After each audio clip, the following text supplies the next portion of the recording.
Hello and how you doing, and welcome back to Two Jagoffs. I am your host, Austin Cairns, joined here with Lucas Kuhns. And welcome back to Two Jagoffs. And ladies and gentlemen, today we are bringing on a very special guest to join us for our NFL weekly predictions. He is a fellow sports comm major here at Point Park. Please welcome Ryan Thielet to the podcast. Thank you Ryan. guys for coming on. Thank you for letting me come on. Appreciate it. Absolutely. Thank you so much for joining us. Yeah, anytime. So you're usually over in the CMI, right? Yes. My podcast was the Thielet and Grace podcast. Yes, it's just my last name and my partner's last name. Very, very creative. Very creative. Yes, we shoot over the CMI every Monday and release Thursday morning to afternoon before the Thursday night game, because we also do predictions on there. And we talk NHL, MLB, NFL, any sport that's not the NBA, we talk about. Why not the NBA? We're just not big basketball That's guys. fair. I mean, I follow the Pacers only because I like Halliburton, and that's basically it. Hey, that's valid. I mean, Halliburton's a WWE fan, so he has a exactly. check mark in my book. That's how I got into Halliburton, because he came on WWE a couple of times, and he was part of the game. I said, I'll give this team a chance, and then they just went to the finals. So I was riding high for a little bit. Worked out well? Yeah, it worked out very well for me. Sounds like it. Well, I'm glad that you're here on the podcast today, but just so the audience gets to know you a little bit, you're a Point Park student as well. I mean, I've got to work hand in hand with you doing Pioneer Sideline a lot. That's actually how we met. But do you mind sharing your story on what brought you to Point Park? Yeah, so I am, as you can probably hear from my voice and accent, I am from 20 minutes outside the city in a little town that is the home of Kennywood, West Mifflin. Oh, okay. I just grew up loving sports in the area. I was looking at different sports media degrees around the area. I'm a Pitt fan, but I almost went to the dark side. I almost went to Dub V. Oh. Yeah, Oh, I know. no. I was like on the borderline of going to Dub V.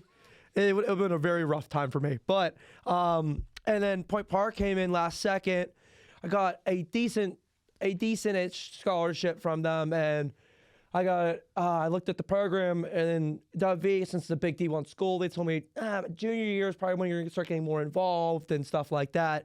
And then Point Park came in and said, hey, look, we're small. You can jump in your freshman year, which is I did with that sideline. And I was thinking, yeah, I'm not passing up this opportunity to wait to my junior year to get started in a field that you really should get started as soon as possible. But yeah, so I do sideline, as you mentioned before. I report, do case, talk any type of sport. I used to be a football beat writer for Pennsylvania Football News before I accepted my new job at Odyssey Radio, where I'm a promotional assistant at the moment, do stuff with social media and stuff like that. But yeah, grew up a Pitt fan. My mom's an alum. We've had season tickets since I've been born. Same I here. was born in June. First game was in August. Wow. So to say I'm a Pitt fan, it's that I've been born into the blue and gold. You've been born into the Pitt family. Yes, I have been. It's been painful, except that one Kenny Pickett year. Oh, what a season that was. What a year. That's why he's my GOAT. There's always a running gag on our podcast every time Kenny Pickett comes up, because I just jump in and start talking about that year of football. But yeah, no, that's basically it about me. So now that you're at Point Park, you're involved with everything. What's the end goal? Where do you want to be? Yeah, so the end goal at the moment, so if I had to do like a bulletin board, my bulletin board is be part of College Game Day, as it was just here last weekend, which I went and was so cool to be at. I love college football, love college sports. There's nothing like it. I mean, the atmosphere is just a whole nother level, especially down south. The way it's like, it goes family, God, college football. I love that. That's their top three, and I just love that atmosphere. And so I want to be part of game day. That is an end goal. I could be like a side panel person. Like, I don't even need to be on the main panel. Like a Katie Feeney kind of. Yeah. Like I want to be like just a part of it in some format. That is the end career goal, what I want to be. I also want to be a color commentary for college football in some aspect, kind of like what Kurt Hershing does. Call game day, leave game day, and go call a college game. Didn't he he was at game day for Pitt and then go all the way down to Georgia this past weekend? The college. Yeah, that's crazy. insane. He's even done game day in Oregon and went down to Florida for something. That's just like two ends of the country. That's insane. And then he brings Peter with him wherever he goes. So Peter's that's great. But yeah, no, that's where I want to be. But for right now, as I mentioned before, I'm part of Odyssey. Work my way up through Odyssey, maybe hop on the radio and start off in the radio and then build my platform up from there, keep the podcast going, hopefully get that going and rolling. Hell yeah, man. And that's the cool thing, too. You're not a one-trick pony. You're spreading yourself out. Yeah. You're doing a little bit of sideline. You're doing a little bit of radio. You're doing a little bit of your own podcast, which is good, putting yourself out there. That's what you got to do. And I'm also very active on Twitter, as you probably, if you guys follow me, I tweet at least once or twice a day. Something about some sport thing I seen, or especially yesterday, I posted something about the Pirates because with us looking at Schwarber and us offering what was like $80 million to the first baseman for the Mariners. Yeah. So like I was losing my my stuff. I don't know. You can say whatever you want. Okay, I was losing my shit on Twitter last night.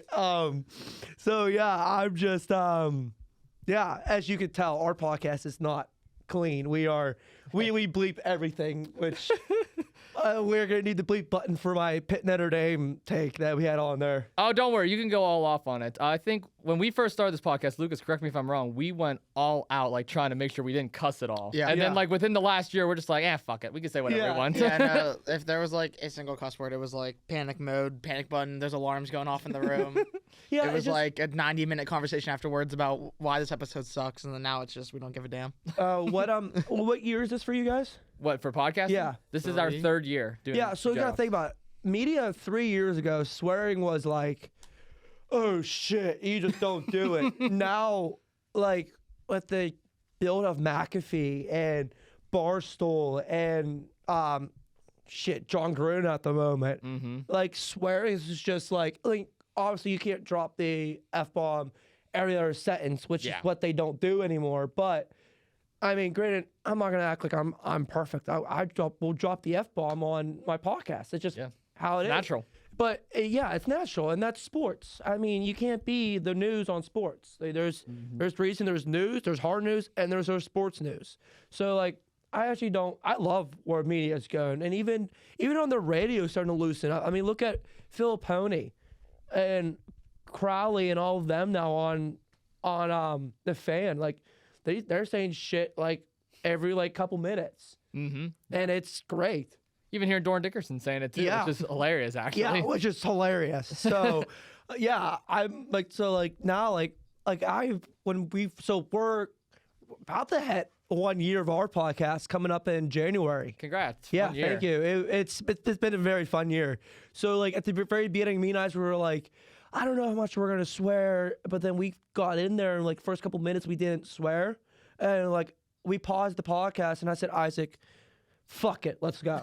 and then we're like, and then we just started letting it loose. And then we marketed ourselves as we're just college kids who are going to sit down and talk sports. And that's all it's about. Yeah. So that's just a little tangent about me and how I feel about the sports media world.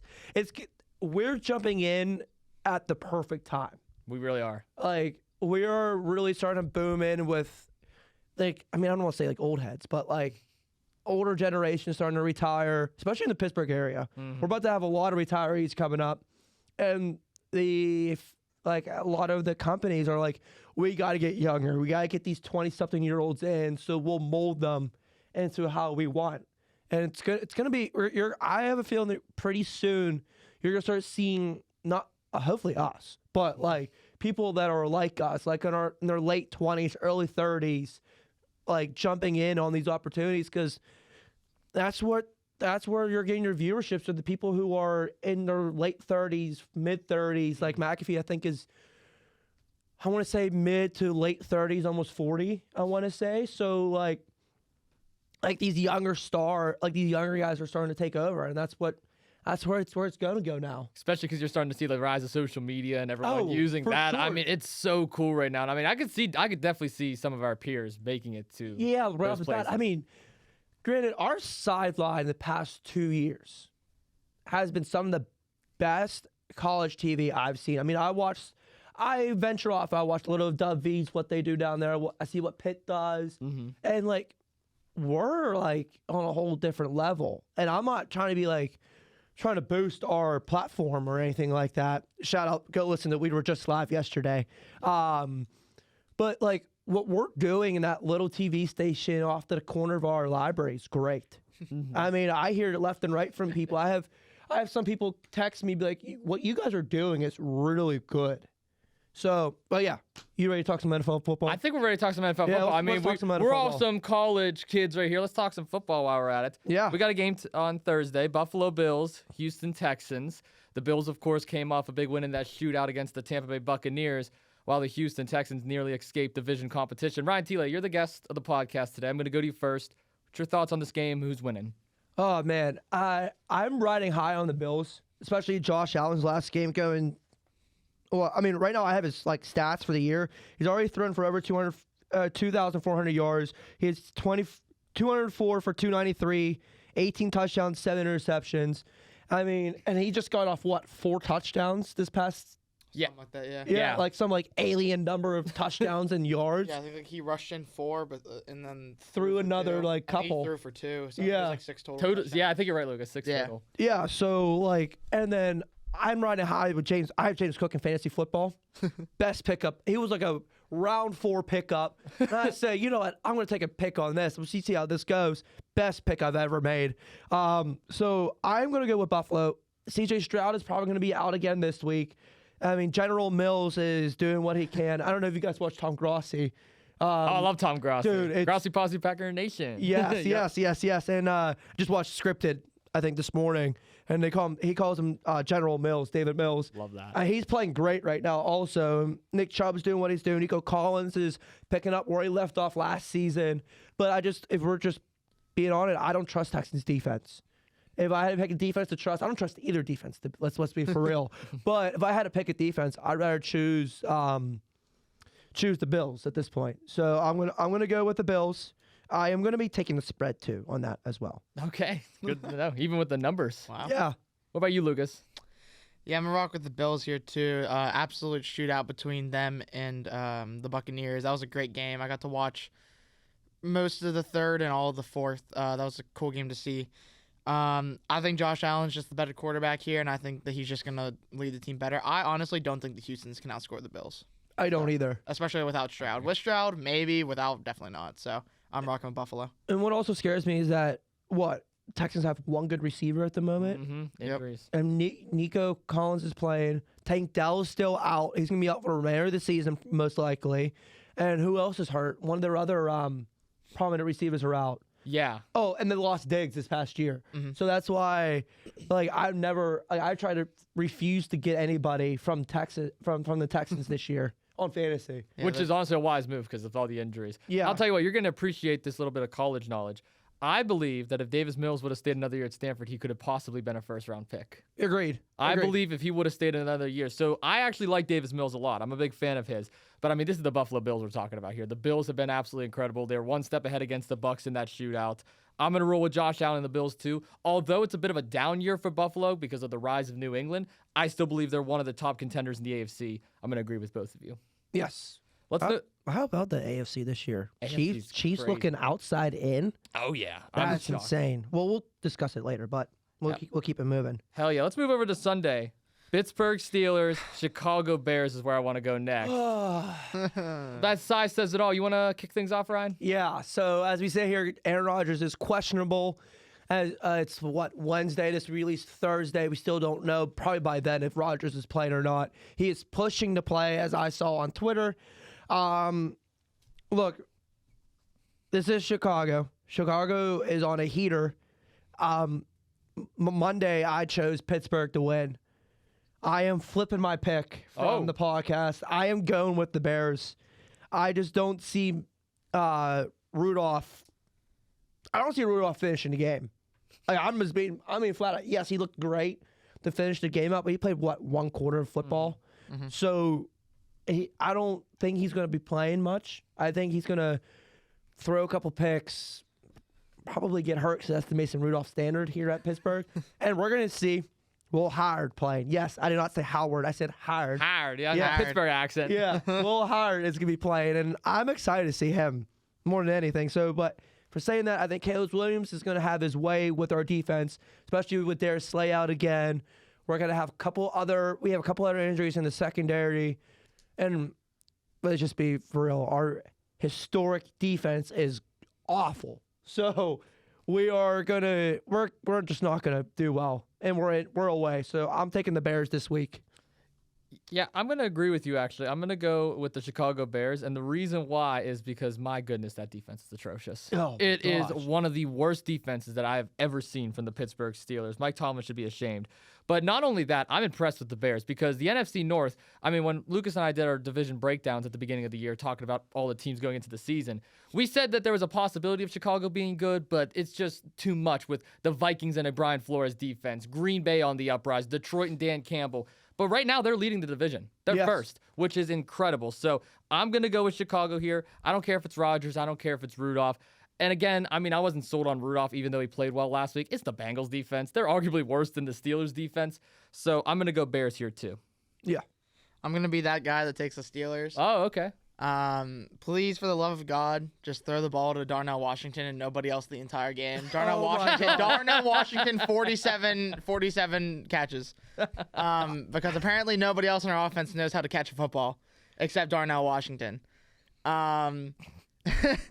He played good. And also, please, for the love of God, if Darius Slay somehow miraculously recovers, do not put him in over James Pierre because Darius Slay is getting cooked every single game and then just getting injured right after getting cooked. Yes, every time. I like James Pierre right now more than I like Darius Slay. And I'm going to rely on Big Boy Benton to record a couple sacks and Peyton Wilson to get a couple interceptions to win us this game. Yeah. And also, Duggar looks very good, so. Before we move on, I saw a certain rumor circling around about, it was this rumor that circled around last week, but I've talked about it this week. There's a rumor going around that Giants are interested in Mike T for a first-round draft pick and something else. First of all, I didn't believe it, but I thought about it more. If I was us, you're probably going to hate me. I wouldn't mind us taking that deal. Because you got to think, if we take that deal, Giants will have, what, a top 5 pick, and then what do we need? Well, I wanted to give Will Howard a year to at least see what he does. We just played Notre Dame. Not Jeremiah Love. That's not him. The running back from Notre Dame. Jeremiah Love. Yeah, it is Jeremiah Love. Yeah, it's Jeremiah Love. Okay. Jeremiah Love. I would love us to have him. And then, if we're coaching-wise, we're going to have, the Rooney Rule is a thing. Might as well interview Marcus Freeman while you're at it. Bring him in as a coach. I love Marcus Freeman, but that's just me going on a tangent saying that I wouldn't mind us looking at that deal and be like, it's not a half bad option. That sets us up for the future than just the right now. I mean, I wouldn't mind getting rid of Tomlin. I don't know about Marcus Freeman, though. Yeah, here's the thing I'll say. Well, number one, the Steelers are not going to trade Mike Tomlin. If anything, they're going to tell him, hey, retire right now. But my thing is, too, and this is my thing with Sullivan for the longest time. I defended Sullivan for a very long time until I was comfortable with getting rid of him. If we were going to get rid of Tomlin, it would have been the thing to do 1, 2, maybe 3 years ago. Right now, I just don't think there's any good options at coaches because most the good college coaches are probably not coming to the Steelers. We're probably going to hire some mid-tier coach that's going to be gone within the next 3-4 years. And then you're just back in the same boat again. So I'm going to do the same thing I did with Sullivan. I'm going to say keep him until you can find an actual half-decent replacement. Yeah, what I love Marcus Freeman is just his energy. And the way his players are ready to run through a brick wall for him year in, year out, no matter the record. I mean, let's be for real. Notre Dame wasn't good at first when Marcus Freeman took over. Not. And it only took Marcus Freeman, 2-3 years to get that program into the national championship. Mm-hmm. So, that's why I wouldn't mind us taking a chance on a guy who's 45, 40s, young kids, and it's the same thing we did with Tomlin when we first hired Tomlin. Same deal. Young coach, has not proven anything, but we're gonna take a chance on him. Yep. And I could see the same thing happening with Tomlin as I do with Marcus Freeman. I could possibly see it. Who knows? I mean, with Dayball being out the door now, there's a strong possibility of the Giants searching for that coach. I do want to move into this next game, though. We got the New England Patriots, Cincinnati Bengals. Lucas, I want you to set the tone on this one first. Drake May has been on an absolute roll this year. Who we got in this game? Drake May. That's what I've seen online. No, I think this game's going to be an absolute blowout. I think Cincinnati is absolutely fried now that Jamar Chase is not going to be out. I also think Jamar Chase is a clown for how he's handling this whole situation, suing the NFL now, saying that the video is fake. There's 5 different angles of it from different cameras, from different reporters, and personal media people that are on the field also have angles of it. Jamar Chase, I don't know why. That was he I don't know.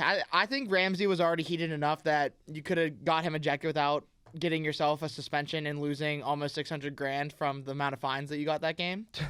So I think that now that you got rid of their best weapon, I don't think you're winning this game at all. I think Cincinnati has nothing to work with. I'm gonna go with you as well with New England. I think New England's offense is going to overpower that defense. I think Drake May, arguably your MVP behind Matthew Stafford at the moment, is just going to have his way, and then their run defense is not more awful. I don't want to sound like an idiot, but like worse than the pass defense, and the way they've been running the ball in New England right now with Mike Vrabel's system, I think New England's going to have their way. I'm going to be hammering the over on points that day, hammering the over on yards for Drake May and stuff like that. I remember our sideline case that we had because I remember everything. And it was, we were on it, and I think we were actually in agreement at the time Baker Mayfield was the MVP. Yes. At the time. Drake May has been impressive, and he's right there with Matthew Stafford. I have no denying that. But there was something that I said that I remember all three of you got on me for, and that was New England's run game and how bad it was. I think it's fair to say now that it's starting to finally pick back up with Trayvon Henderson. Yeah, and it only took them half the year to realize they had Trayvon Henderson to use. I mean, Rico Dawson just fumbles the ball every play. So, like, I don't know why, especially with Mike Vrabel, who's a defensive coach, who plays his style of football the same way Mike Tomlin does, who hates the turnover battle, losing turnover battle every other week. So that's why, like, when I knew when they were going to start using the other back, I said, okay, New England's going to start looking like New England of the past. They have. And, I mean, they have looked so good under Vrabel right now. I really have nothing else to say about this game. I think the Bengals are going to get beat on both sides of the ball. Offensively, New England wins this. Defensively, New England definitely wins this. I'm going Pats, too. Now we got the Giants and Lions. This is going to be an interesting game because the Giants, I mean, they're practically out with everybody. Neighbors is out, Scadaboo's out, Dart is out. We saw Winston last week put up a fight against the Packers, but they still lost. And the Lions, I mean, what a pitiful performance on Sunday Night Football against the Eagles, 16-9. Lucas, set the tone for us. Who you got in this NFC game? I'm going to take Detroit. I don't know if I can rock with Jameis Winston in this game. I think if he turns over the ball at all, it's going to be an issue. Obviously, his first game of the season was quite a tough team to just kind of step in against, so the second game doesn't get much better for him, honestly. It's probably just as hard, and I'm expecting this Detroit offense to not struggle this much because they are versing a much lower down defense than, say, against the Eagles, so I think Detroit blows them out.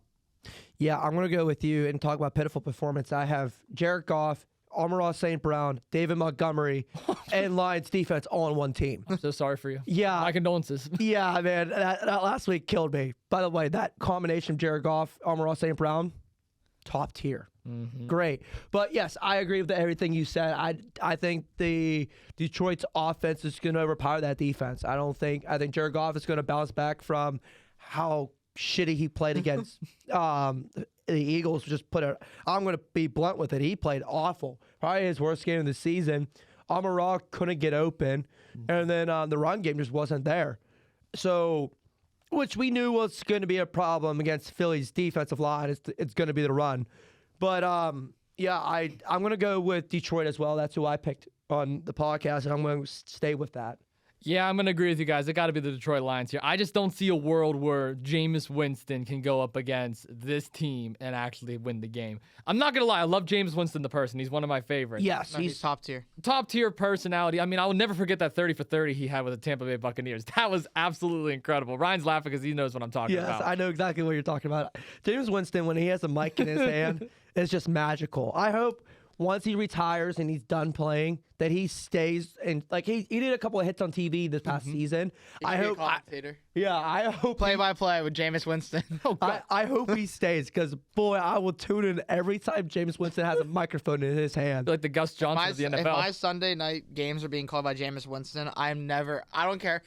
My team could be losing by like 47 points. I'm still watching to hear Jameis Winston talk. Yeah, exactly. Same here. Imagine a show with Jameis Winston and Pat McAfee. Oh my goodness. It'll be the funniest half-hour interview I've ever watched.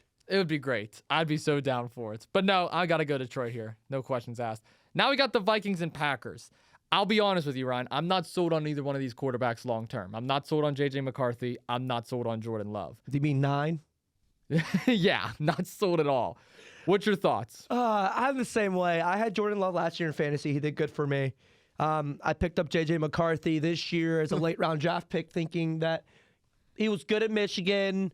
He'll be fine. He has a lot of offensive power behind him with pick great Jordan Addison and LSU great Jay Jettas.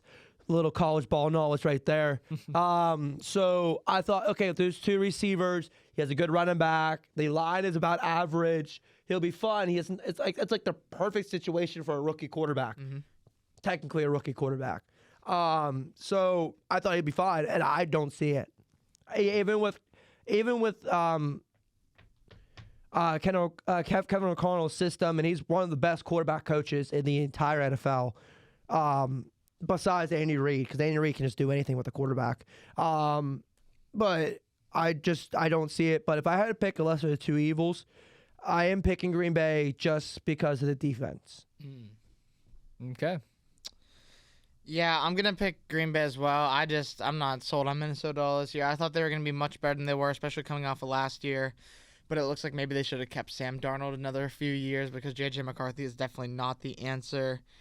Green Bay at home, I don't think that Minnesota can put up a fight. They haven't been able to put up a fight so far, and I think it's going to continue that route. It's going to be the Lambeau leverage here. I got to go Green Bay, too. I mean, the Packers have been 50-50 all year. I still can't get over that Browns game. I still can't get over that Cowboys tie. But at the end of the day, I just don't see the Vikings winning. I'm sorry. Yes. Now we got the Seahawks and Titans. I will say this, though, Ryan. I'm a big Sam Darnold fan. I've been a big Sam Darnold fan for quite some time, but my God, even I have to admit that was one of the worst games I've ever seen him play. 4 interceptions last week. That is just a tragedy. You're going up against the Titans. I'm going to set the tone for this one first.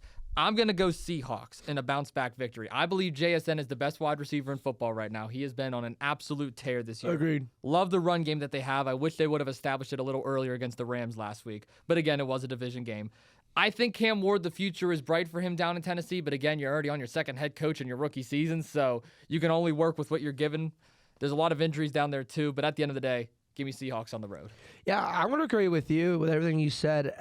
Sam Darnold looked like Jet Sam Darnold all over again. And like Adam Gase. And he was seeing ghosts throughout the game. So, that's what scared me. But that's what you can get when you play against, say it now, a big game favorite Rams team. So, I mean, I think Seahawks are going to win this one. And I have to agree. I like Cam Ward coming out of the draft. Coming out of this past draft with when we broke it down, there was 2 quarterbacks I liked coming out of the draft, and they both looked great so far. One was Jackson Dart out of Ole Miss, who's not playing for for the Giants, and then Cam Ward, and that was the only other quarterback I liked coming out. I liked Will Howard, I liked Riley Leonard, but not as a franchise guy. I could see Jackson Dart being a franchise guy for New York. There's so much energy out of that. Inside that young nucleus up there. And then Cam Ward, he can, once he gets going, and those legs starts working, there's no stopping him. We're seeing, I don't want to say he's a Lamar Jackson, but he is like another Lamar Jackson in a way. But I think Cam Ward has the better arm at a younger age than what Lamar had. So I'm not saying he's going to be better than Lamar, because Lamar is Lamar, and he works what he got. But I think we're going to be seeing a little more comparison between the two, but Cam Ward has the stronger arm, but they have no weapons down there. And it's going to be a while before we see the Titans become the Titans of the 2010s. So for that saying, I'm going to go with Seahawks. I think JSN is going to have a great game, bounce-back game. I wouldn't mind a Kenneth Walker touchdown either. Fantasy? Yes. All right. Well, I'm not going to... Yes. I'm going to let's just call a spade here, Ryan, for a second, too. The reason why Cam Ward isn't getting the love he is because of the whole Shedeur Sanders drama that went on this past draft. Oh, I mean, that's the entire reason why Cam Ward is not getting the recognition. I successfully hate-watched Shedeur Sanders this past game, this past week. I was smiling at one point when he went 18 plays, 19 yards or something like that. I was smiling ear for ear. I was up at my girlfriend's house, and she was like, "You're watching the Browns. Why are you like smiling so much?" I said, "You don't understand. This quarterback, I've been hooting and hollering how he's not the best quarterback in this draft. and how he should have been a 5th to 6th round draft pick, and I liked where he was picked. And she was like, "Oh, okay," and I was smiling, like I was looking like a butcher's dog. Like it made me so happy. That's hilarious. What about you? Okay, who you got in this game? Yeah, I'm picking Seattle. It's a little thing on this podcast. I don't go in depth in it at all. I hate Tennessee. Tennessee is not good. I've tried picking them one time and I regretted it immensely. I'm picking the Seahawks. Do you want to remind everyone what game that was? Yeah, well, It was the Cardinals. It was the Cardinals game. Mm-hmm. Yeah, and then it didn't go so well in my favor. So I will not be picking them the rest of the season, or probably next season. I do like Cam Ward though. Cam Ward's the one guy I've always advocated for on the Titans. I like Cam Ward. I like watching his highlights of him just absolutely juking players. But yes, I will say this: the reason why he's making fun of me is because I'm a Cardinals fan, obviously. Oh, so. yeah, I remember that. I remember hearing all about that. Yeah. Yes. Thanks for reminding me about that game. We gave up so much points in the fourth how quarter. many did you lose by? Yeah, well, let's not talk about it. Okay. let's not go back there. We'll save it for later down the line. Okay, sounds good. How about this 1 o'clock game? Colts and Chiefs. There's a lot of banter we have on 2 Jagoffs, Ryan. You're going to see that. Oh, man. You probably tuned into the podcast. I don't know if you have yet. Me and Isaac always, we'll talk about the topic. I've seen some stuff. And then we'll get, off topic within 2 minutes of us talking about it. Because, normally he'll say a joke or I'll say a joke. We either laugh about it and then add on to the joke. And we get off into tangents. So we get off it too. Oh, yeah. Well, there's a lot of bickering. You too. have to. But the Colts and Kansas City Chiefs. Yeah, that's the next game. You want to set it up? Yeah. Coming into this year, if you would have told me, well, actually, I had the Chiefs missing the playoffs in my prediction. Wow. Yeah. Yeah, my prediction, I got a lot of hate on social media when I said the Chiefs were missing the playoffs. Mm-hmm. A lot of hate.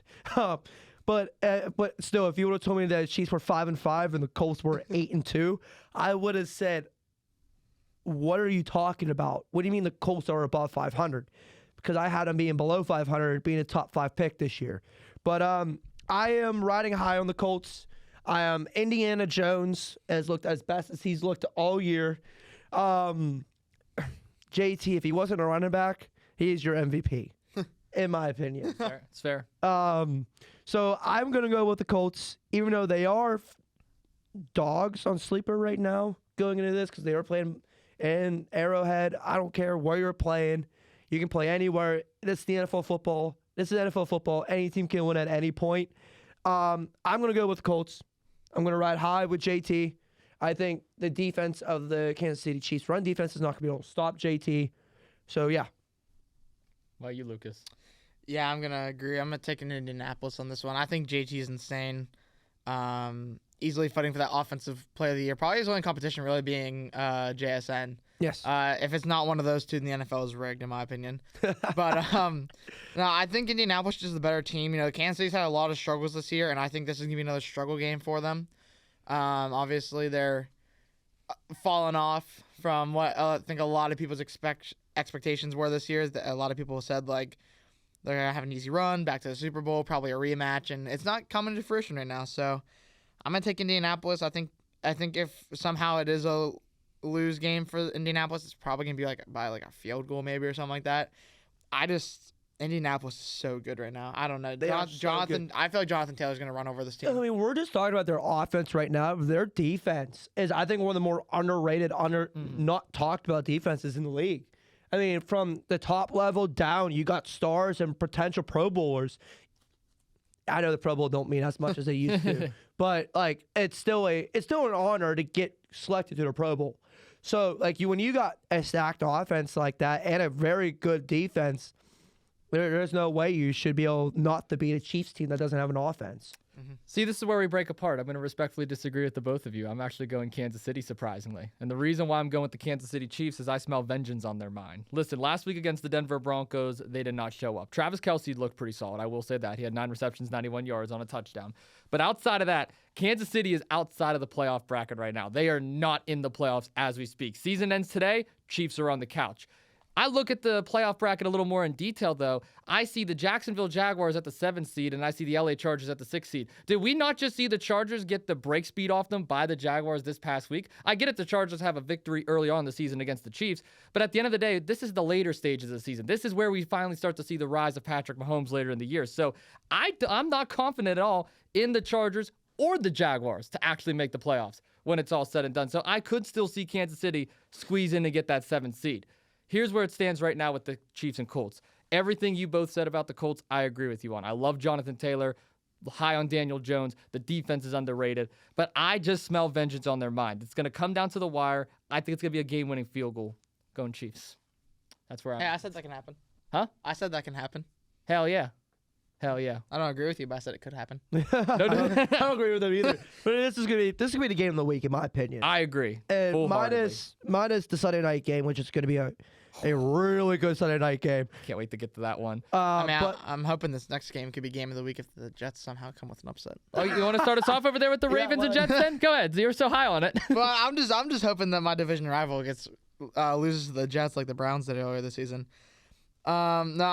It's Baltimore versus the Jets, obviously. Who would have thought? I hate Baltimore. Who would have thought of that either? No, Baltimore looks really good, though. I'm so sad that they are healthy again. I loved watching them lose games. It was fantastic. I don't see a way they lose this game, though. I mean, I also said that about both teams that have lost to the Jets this season, but, you know. Hey, let's not forget Tyrod Taylor's in now. Yeah, it's Tyrod Taylor. I mean, he's back in, I guess, because he technically played already this season, but yeah, no, the Jets are awful. Aaron Glenn's got a lot of work to do. Unless Baltimore's just completely overlooking this game and somehow loses, I really don't see a way that Lamar Jackson and Derrick Henry can lose this game. I have to agree with you, sadly, as well. I hate the Ravens. Always have, always will. Ravens fans suck, by the way. Oh, dude. I got flipped off as a little kid for whenever I was in Baltimore. I'm a Ravens fan. I was wearing a Steeler hat. He looks at me. 7, 8 years old, somewhere around there. Flips me off. I'm like, bro. Yeah, I didn't do nothing. My girlfriend's brother is a Ravens fan, so I talk Ravens, Steelers with him. Yeah, I know. I almost said that wrong. The girlfriend's. Whoa. Yeah. I was about to say, that's a situation in itself. I don't know what's worse, that or being a Ravens fan. But anyways, yeah, her brother is a Ravens fan. Her roommate's a Ravens fan. Is she a Ravens fan? No. Oh, good. God, no. Break up with her. But she does make fun of me because she's not a football. Like, she likes football, but she's not like how we are. Yeah. So like she'll mess with me, saying the Ravens are good or some shit like that. It pisses me off. She might be an undercover Ravens fan. She might be, but her dad's also a Commanders fan. So that's valid. Yeah. What's the mom? Steelers. Oh, okay. She grew up in Oakland, so Yeah, that's fair. Yeah. So I'm in that situation right now. I'm also her roommate's boyfriend is an Eagles fan. So what is this dynamic? This is complicated. This is a very complicated dynamic. I feel like there's a lot of hate in this family situation. Football at her house when I go up there. She lives. Oh God. She goes to IUP, so I go up on the weekend sometime. Football in that house every Sunday it's a different breed, man. I am on attack mode at all points. But anyways, yes, let's dive back into my pick. I'm actually going to go with the Ravens. I mean, This is the Jets. This is the team that last week on the podcast we do like a prop bet, like a little like fun prop bet things that I hit on the under of 150 yards passing. This is that team that I did that and hit it. So I should have put a lottery after that. Yeah. But anyways, yes, Aaron Glenn down the road can be a great coach. There's a lot of problems up there. They have a lot of fixing to do, which you're going to get in the next couple of years with them having high draft picks. Yeah, I really hope they don't get rid of Aaron Glenn. There's a lot of people already saying he's on the hot seat. I'm like, it's his first year. Like what do you expect? He went to like one of the worst teams in the entire league, and people want to put him on a hot seat. He has nothing to work with. He has a lot of draft capital upcoming. Give him at least 3 years before you say he's on the hot seat. Maybe 2 years. Kind of how I feel about Daboll in a way. How I didn't agree with that firing because there's a young nucleus up there that's going to be really good, and then that NFC East is about to be one of the best divisions in football, minus the Cowboys. Yeah, I've been saying that like I didn't understand getting rid of him either because like it's not his fault that all of his best players got hurt. He had an electric team. They weren't winning every game, but that team was the most electric we've seen in a very long time. Agreed. I'll just put it out there since Eli Manning's. That's fair. Yeah. Would play there. That's the most electrifying that team looked. Plus, if you're going to get rid of Daboll, last year was the year to do it. Yes, Not this year agreed. when you bring in a whole new regime. Yeah, that agreed. makes no sense. I'm going to agree with you guys. It got to be Baltimore in this game. I mean, I just don't see a world where the Jets will win. I mean, Tyrod Taylor, let's not forget earlier this year, he did give the Tampa Bay Buccaneers a hard time. Yes. As the Jets quarterback. So could I see it being close? Yes. But do I see a Jets upset? Absolutely Yeah, but the not. Jets also had 2 decent defensive players They during that did. game that they don't have anymore. That's a fair point. What scares me with this game is that I don't trust Ravens defense down the stretch in the fourth quarter. Because as you noticed, they struggled against the Browns at one point. So that is division that's an in-division game though. So But those are always so weird. At the end of the day, this is the Cleveland Browns. I mean, I'm not just saying that because I'm a Steeler fan, but like We're the Cleveland Browns. Yeah, exactly. but like, let's be for real. They had Dylan Gabriel, who's a lefty who had accuracy problems in Oregon. Then they went to Shedeur Sanders, who, well, that's a whole nother situation. Yeah, it's gonna be an interesting game coming up here. Yeah. So why is this one of 2 405s? Yeah, I know. I'm very upset with that. And you know what? That's gonna be the 405 game that we get because we're in Pittsburgh, Of course. which is gonna be so annoying. Well, let's talk about those 4 or 5 games. Las Vegas Raiders, Cleveland Yeah, Browns. so why don't you take us off on this one? You want me to? Yeah. Okay. I'll give you the most electrifying game of this whole. Thank you. I playbook. appreciate that. Hey, this might be a tie at the end of the game, 3-3. I appreciate the kind words. Overtime tie, 3-3. Well, you do know my moniker is Pittsburgh's favorite Jagoff. I brand myself heavily on Pittsburgh theme. I'm not a Steelers fan, but I brand myself on being a Pittsburgher, being a Yinzer at heart. I don't understand that. How do you brand yourself as like the Pittsburgh guy, but not like the Steelers? Exactly. It's weird. Out of all the 3 teams, Pirates, I understand. That's the whole situation. Penguins, yes, we're very good, and we have the GOAT, Sidney Crosby. So he's my GOAT at the moment because, you know. You know what? I always say that he's my second, but I've seen a lot of videos recently, and I'm like, maybe he should be the greatest of all time. Yeah, I don't know. I've been seeing some videos that are that's like a whole different topic for a whole different day. I'm an irrational Pittsburgh sports fan if you haven't told already. But I'm not that irrational. I have some sense to me. But yeah, how did you end up as a Cardinals fan? Larry Fitzgerald. Simple as that. Larry Fitzgerald, that which is a sense. Pitt guy. I'm a big Pitt, I'm more of a Pitt fan than I am Arizona. If that makes sense. No, I get that because I'm that way with James Conner. I mean, Another Cardinal. yeah, another Cardinal, and he's one of the greatest guys you'll ever meet. But behind the scenes. Oh, So. for sure. And the moniker that is, I am the Pittsburgh's favorite Jagoff. I brand myself heavily on Pittsburgh. But even though I brand myself on Pittsburgh, I also see through a lot of BS. And the one BS that I've seen time and time again is the whole TJ Watt, Myles Garrett debate. And this is where I'm probably going to lose the two Steelers fans here. I've always been a Myles Garrett fan. I believe he is the best defensive player in football right now. Sorry you deal with that. I believe It's he every is week. It's every Dude, single week. DPOY so sorry. at the moment. And for that reason and that reason alone, I mean, Geno Smith was god-awful on Monday Night Football, so give me the Cleveland Browns. I don't care if it's Shedeur Sanders. And we're the Cleveland Browns. We punt. First of all, the reason Myles Garrett has that DPOY is because he said hi to the quarterback one too many times than TJ Watt did. Let's be so for real. PFF helped them get that DPOY, which PFF is a whole other topic that I would love to talk about at some point because I don't agree with half those rankings because I don't know how you get quarterback pressures from me standing from here to that hat right there. Be like, hey, how are you doing? Quarterback pressure. So, like, I'm going to go with TJ Watt as the better player overall. It's fair. But I'm year by year on it. Like this year, it's probably Myles Garrett. The year he got DPOY, it was TJ Watt. In not even a every question. single category. In every single category, it was TJ Watt.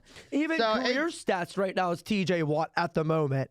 I mean, I'm not going to take your time up and look it up. But if you go look it up for yourself, the viewers at home, from stat wise, I mean, Myles Garrett played what, a couple more games than TJ Watt? Yes. TJ had that pec injury.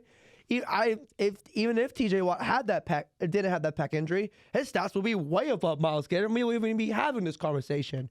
That's the same feeling I have with Wayne Gretzky and Mario Lemieux. It's the same exact conversation. So yes, I'm going with the Raiders for this game. Oh my gosh. For one reason. One reason only. Raiders? I don't see Geno Smith playing.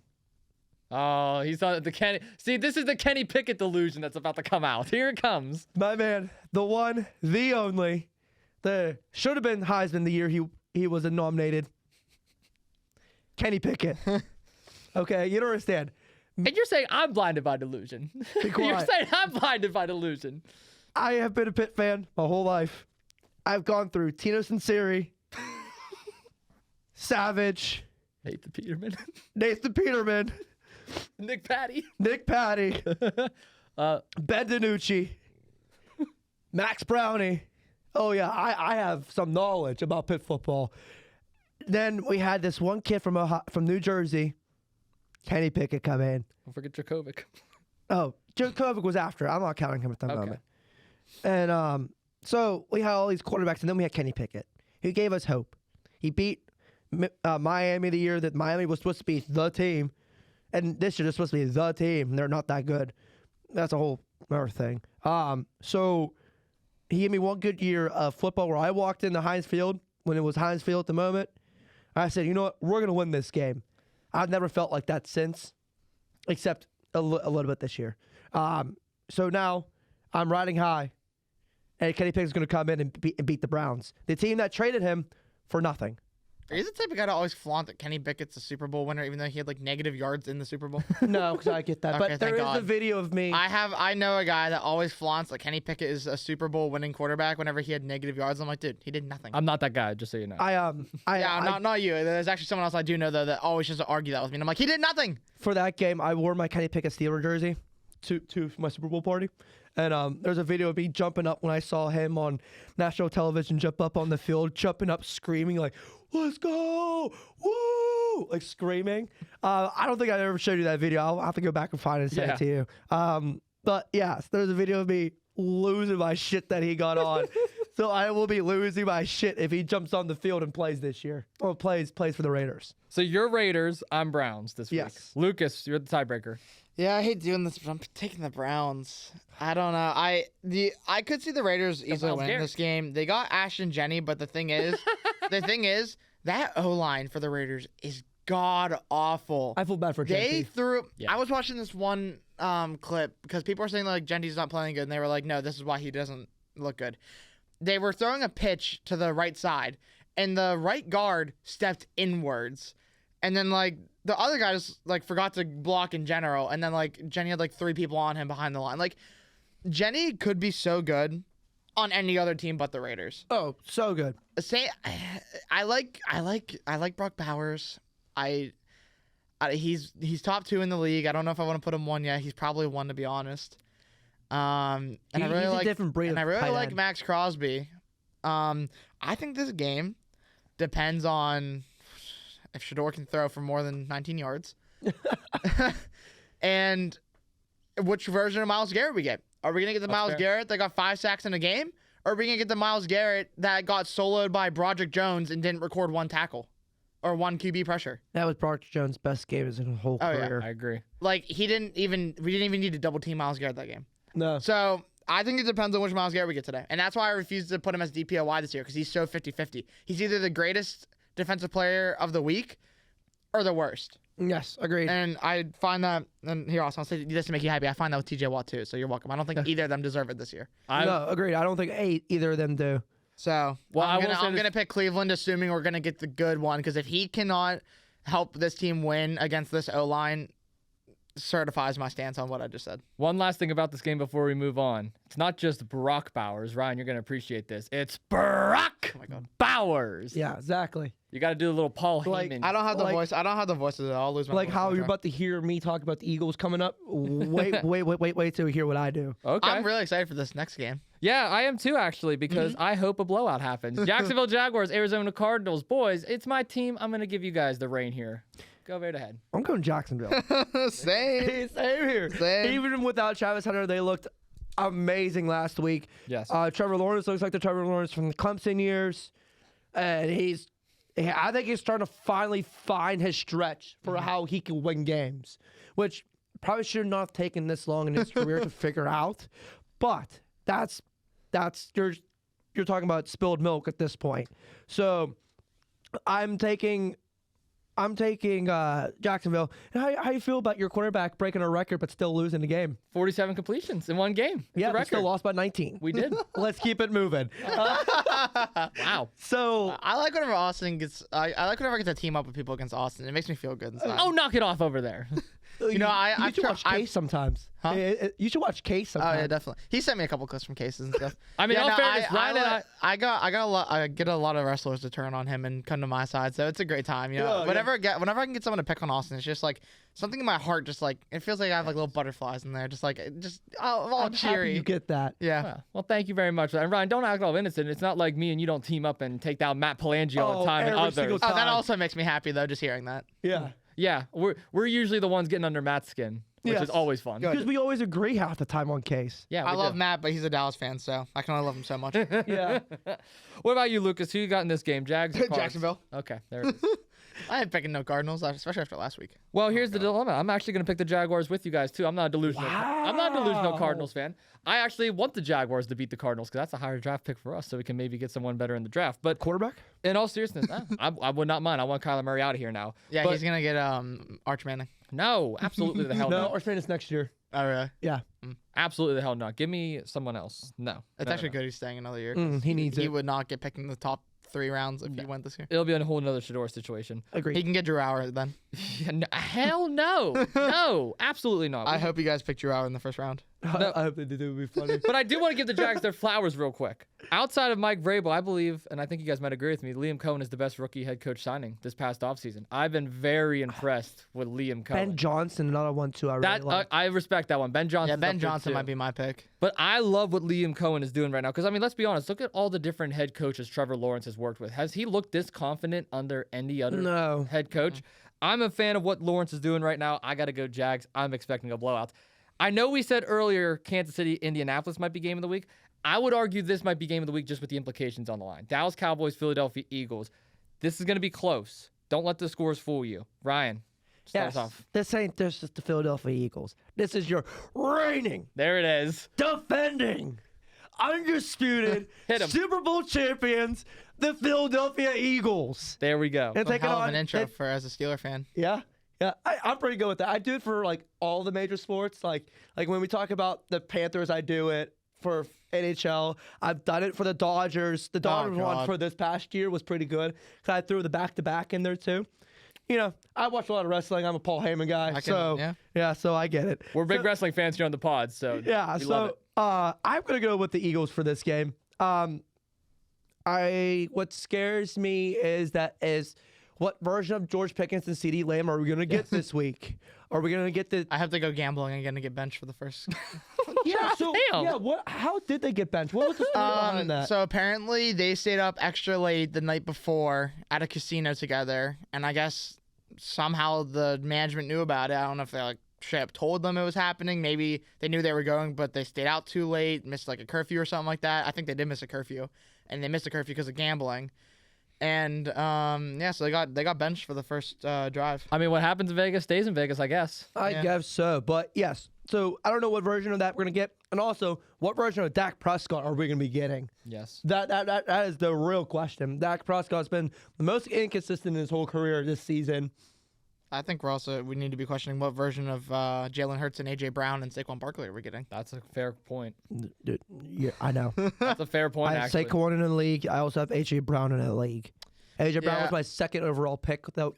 My second round pick this year. Has been the most frustrating year of AJ Brown I've ever had. Hey, he said to drop him if you have him in fantasy. You did say that. Yeah, he said that live. You can go find the Wow. clip. Yeah, he said if you have me in fantasy, drop me. That's insane. Yeah, that's why I don't think he's an Eagle after this year.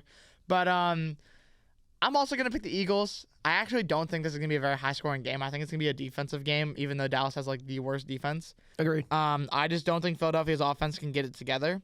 And I'm gonna assume here that as division games usually do, most players usually get a little bit worse, even if they should be good. I think we're going to get the inconsistent Dak, and you cannot have an inconsistent Dak against this Philadelphia defense. This Philadelphia They'll defense, pick you apart. this Philadelphia defense has proven this year that even with a terrible offense, they can win games. They have had defensive masterclass games this year at Philadelphia, and I could see Dallas winning this game if CeeDee Lamb and George Pickens play good, because that's probably the scariest wide receiver duo in this league right now. But I'm picking the Eagles. Dallas has just been so 50-50 this season. I mean, they got a tie. They got like what five losses, 5 wins, or something like that. I have their record right here. They are currently, as we sit, 4, 5, 4, and 5, 1. Okay. 4, 5, and 1. Wow. Yeah, I don't. What a record! Yeah. I mean, I had honest- them not doing good this year, but Same here. Honestly, I hope they lose this game just because I happen to know a certain Dallas fan that would not be happy. So Downtown Nick Brown. yeah, I'm picking Philadelphia. Here's the deal with the Philadelphia Eagles, Dallas Cowboys. We have to look ahead with the Cowboys when we talk about them. After this week, they play the Kansas City Chiefs and the Detroit Lions. Those are going to be 2 tough games for the Cowboys. So they are at home hosting the Eagles for the first time this year. The Eagles are coming off of a terrible win. That's the way I'm going to word it. That was not a good win whatsoever against the Lions. But hey, a win is a win. exactly. This is where I actually may surprise some folks. I'm actually going to go the Cowboys just in this game. I have the biggest critic when it comes to the Dallas Cowboys. I don't believe Dak Prescott is what he claims to be. I don't believe this offense is what it says to be. I think this team is overrated. They're not going to make the playoffs. Nick Brown, I don't know why the hell you think this team is going to the Super Bowl. They're not going to the Super Bowl this year. So you don't agree with Matt Pelangio that Dak is MVP? Absolutely Agreed. the hell not. Agree. Like, he's No. not MVP. It's Stafford in my eyes at the moment. But with Drake May as a close second. and here's- Josh Allen a close third.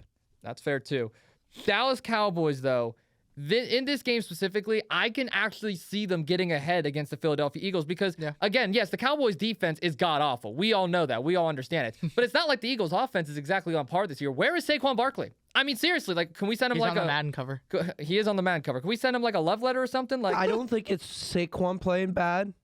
I think it's the offensive play calling, not using him enough. Yeah. Last I year they agree. used him every other play. This year it's like Yeah, I feel like once or offensive twice play a calling series. has ruined Barkley and AJ Brown. well, let's not honestly. forget this. They're on a new coordinator too. So that's also an issue right now in Philadelphia. And I know that everybody is 50-50 on Sirianni right now. But this game specifically, give me the Cowboys. The next 2 weeks, they're getting their ass kicked.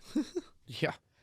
Now, What a boring next game. yeah, do we even want to really talk about this game? I mean, it's the Falcons and Can I Saints. just say my pick and then move on to you two? Yeah, that works. Go right ahead. I'm just gonna pick Atlanta.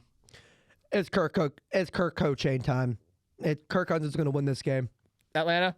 Penix is out for the year. Give me the Falcons. There we go. That was the quickest game that we probably ever Well, picked. yeah, I don't think we really need to cover much more than that. It's two of the most boring teams. I doubt anybody watching is actually gonna watch these games, anyways. Yeah, sorry guys. I am excited to see Cousins play, but that's, I am very Wow, I'm excited to see picking a lot of Cousins play. away games. Usually I pick a lot of home teams, but yeah. Jeez. Sunday night, Tampa Bay Buccaneers, Oh, God. Los Angeles Rams. Lucas, this is a big NFC matchup.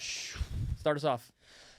Rams and Tampa Bay both had very impressive games. Obviously, the Rams got a win while Tampa Bay did not. Tampa Bay had a close game against Buffalo. I think I'm gonna pick the Rams here. The Rams to me had an impressive win. I thought that they were gonna lose. I think most people thought they were gonna lose. They were going against the Seahawks. A lot of people want to say the best team in the whole league. I said I could very easily see the Rams winning though, and they did.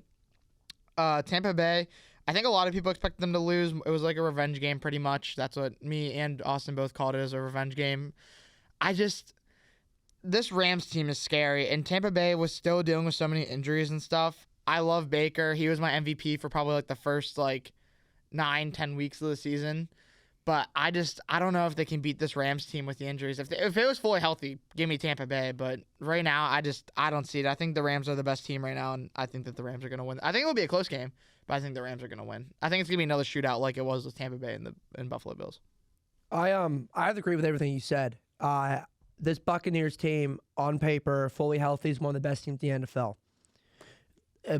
Ibuka is looking great. Love Ibuka. If Godwin was fully healthy, Godwin would be going off. Mike Evans was healthy. Mike Evans, that might be the best receiver room in the entire NFL. I'd say, yeah. Fully agree. Yeah. So even with just those three receivers, and one of them being in his 14th year in the NFL at this point. Insane. Yeah, and 1,000 yards for 14 straight years. He's probably not going to get it this year just because his shoulder. Yeah, I but, think he's out for the rest of the season. yeah, so he's not going to get it, which is sad because that's a record. But yeah, no, Baker Mayfield. I was high on Baker coming out of college. I was forced to hate him at the Browns, and then I loved them again in Tampa Bay. I always thought he was a good quarterback. I think, and I still think that if his team was healthy, he'll be the MVP. So with that being said, I am going with the Rams.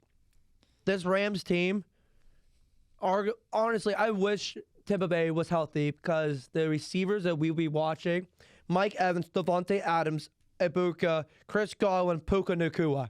And that's just 5 of them that we could be watching. That's not even counting Bucky Irving coming out of the backfield. Yes. Kyron Williams coming out of the backfield for the for the Rams. Down the next year, as we're sitting here, your NFC Championship game will be Tampa Bay and the Rams. You can quote me on that. And this time next year, when these teams are on top of the NFC, you can go ahead and come back to this clip. Come back to this video. But as we sit here today, I am taking the Rams in a very close 3-point game. I really can't disagree with anything that either one of you said. I am a big fan of both of these teams. I love Matthew Stafford. I love Baker Mayfield. I love the way both these teams are playing. I believe the deciding factor is going to come down to coaching. I believe that is what the deciding factor is going to be here, and I think we can all agree that Sean McVay is the better head coach. Yes. Sean McVay makes a better decision. Sean McVay is a leader. I'm going to go with the Rams here in a very, very tight game. I wouldn't be surprised if this goes to overtime, in all honesty. Agree. I hope it goes to overtime. That'd be great. I'm going over a party to watch the game, so I'm hoping it's overtime. Oh, yeah. It's going to be a lot of fun. Yeah. Stay up all night, have a couple beers, why not? Yeah, why not? Of course, he wants to bring beer into it. Well, what's wrong with that? Yeah, no, what's wrong with that? But he's an alcoholic, so. I'm not an alcoholic. Okay, that makes sense. But you gotta enjoy a nice couple icy lights when you're watching football. He has more than a couple. Several. That's okay. You should have saw Morgantown, West Virginia this past Saturday. You should go with him to watch wrestling or up to camp. You should have saw me in Morgantown, West Virginia this Saturday. That was a hell of an experience. Oh man, I'll tell you what, I was just at IUP for Halloween weekend. that was an experience. IUP's a little bit of a party school, so yeah. A little bit. A little bit. I don't know how often you've been up there. It's definitely a party school, and I'm just gonna leave it there. I am 21. Before you guys want, I am 21. I'll be 22 next week. Nice. Nice. Shut up. Shut the hell up. You hear? Old head. I am an old head. Hey, I'm a June birthday, so I can say that I'm young for our year. But no, you're Rams too. All Rams across the board. Rams across the board, which is scary. All right, before we get to Monday night, 4 teams are on a bye this week. Broncos, Dolphins, Chargers, and Commanders are all taking a rest. This game I'm excited for. Sunday Night Football, Carolina Panthers, San Francisco 49ers. If you don't mind, I'm going to start things off. Panthers have a quarterback by the name of Bryce Young, who Lucas and I have debated time and time again who is better, Stroud or Young. And Lucas still stays on the mantle that it's CJ Stroud. I'm a Bryce Young supporter. Ryan, I'm going to let you be the tiebreaker here in a second after I give my prediction. Carolina just went off last week. I know it was a close game. It was against the Atlanta Falcons, but Bryce Young set an all-time franchise record, having 448 passing yards, passing Cam Newton's all-time record in a win against the Falcons. Not only that, he overcame adversity and took 5 sacks from that Falcons pass rush. Who do you got in this game, Ryan? I'm going to pick Carolina against San Francisco because I don't believe Brock Purdy and this Niners team is what everyone says they are. The defense is banged up as well. Who do you got? I'm going with the Niners. Oh, bang, bang, Niner gang. Yes, I'm scared to take that. They are firing on all cylinders at the moment. They are starting to find their stretch, which is scary for that NFC West. They're starting to figure out what they're doing. I don't believe in Brock Purdy. I don't either this year. But I think what scares me, if I had to choose, you have me thinking real hard about Bryce Young and CJ Stroud. I will have to agree with you. I still think Stroud is the better quarterback, but that's a 1A, 1B conversation right there. Okay. I very high in Bryce Young. I wasn't coming out of college, and then when he started playing really good, I started seeing stuff he did in Bama starting to work here. And I said, okay, he's starting to put stuff together. A lot of flashes. A lot of flashes. But he just needs to have a good coach and a good offensive scheme around him and weapons, which they don't really have. I'm just putting it nicely. They don't have an offensive line either. Exactly, 5 sacks, I mean. Yeah, so that's why I'm going with the Niners. I think that that O-line is just not going to be able to handle it. I mean, I get defensive line for the Niners is not good. They're banged up at the moment. Yep. But I still think that's still going to be enough to beat this team. But I'll tell you what. We're in the same – I think Carolina's in the same spot that the Lions were in when they upsetted Aaron Rodgers in Aaron Rodgers' last game up in Green Bay. I have the same feeling about them as I did for the Lions that year. And I think of a couple more draft picks, a couple O-line draft picks, and wouldn't hurt to have another receiver in free agency or however you get another guy that's an established guy in that room, and they'll be just fine. I'll say this and I'll say it again. They should have never got rid of Thielen. Agreed. Yeah. Should have never got rid of Thielen. I think they would have been much better off. Agreed. What about you, LK? Yeah, I'm taking the 49ers.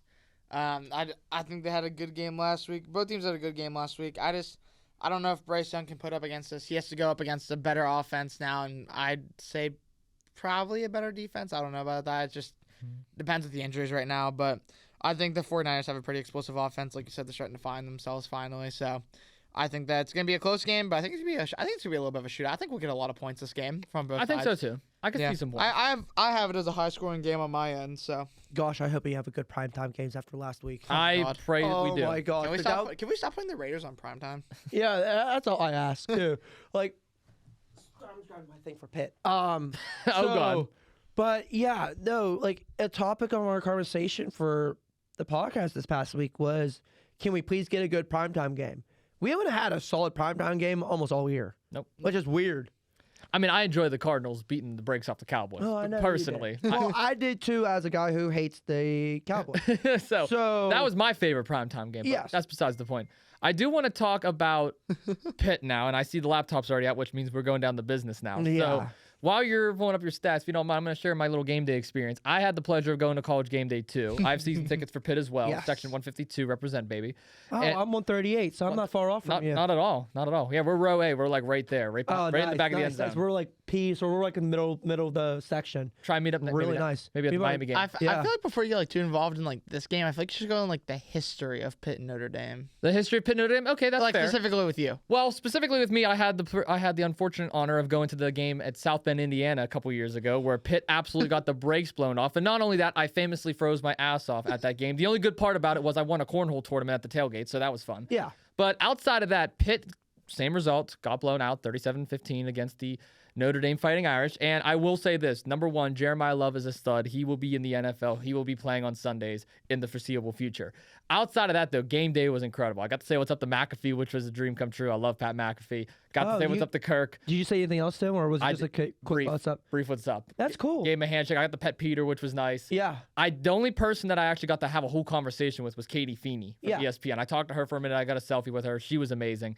But we were right there, like where the field goal kicking was. Like we were right up against the guardrail. That's cool. So of course whoever kicked that field goal, my God. Oh my God, he was awful. terrible. Awful. And he kept hitting it on the outside part of his foot, which sent that ball to the left. I know. He sent it to the Monongahela River. I'm like, what the hell are you doing? I mean, I used to kick field goals for fun because I come from a very competitive household.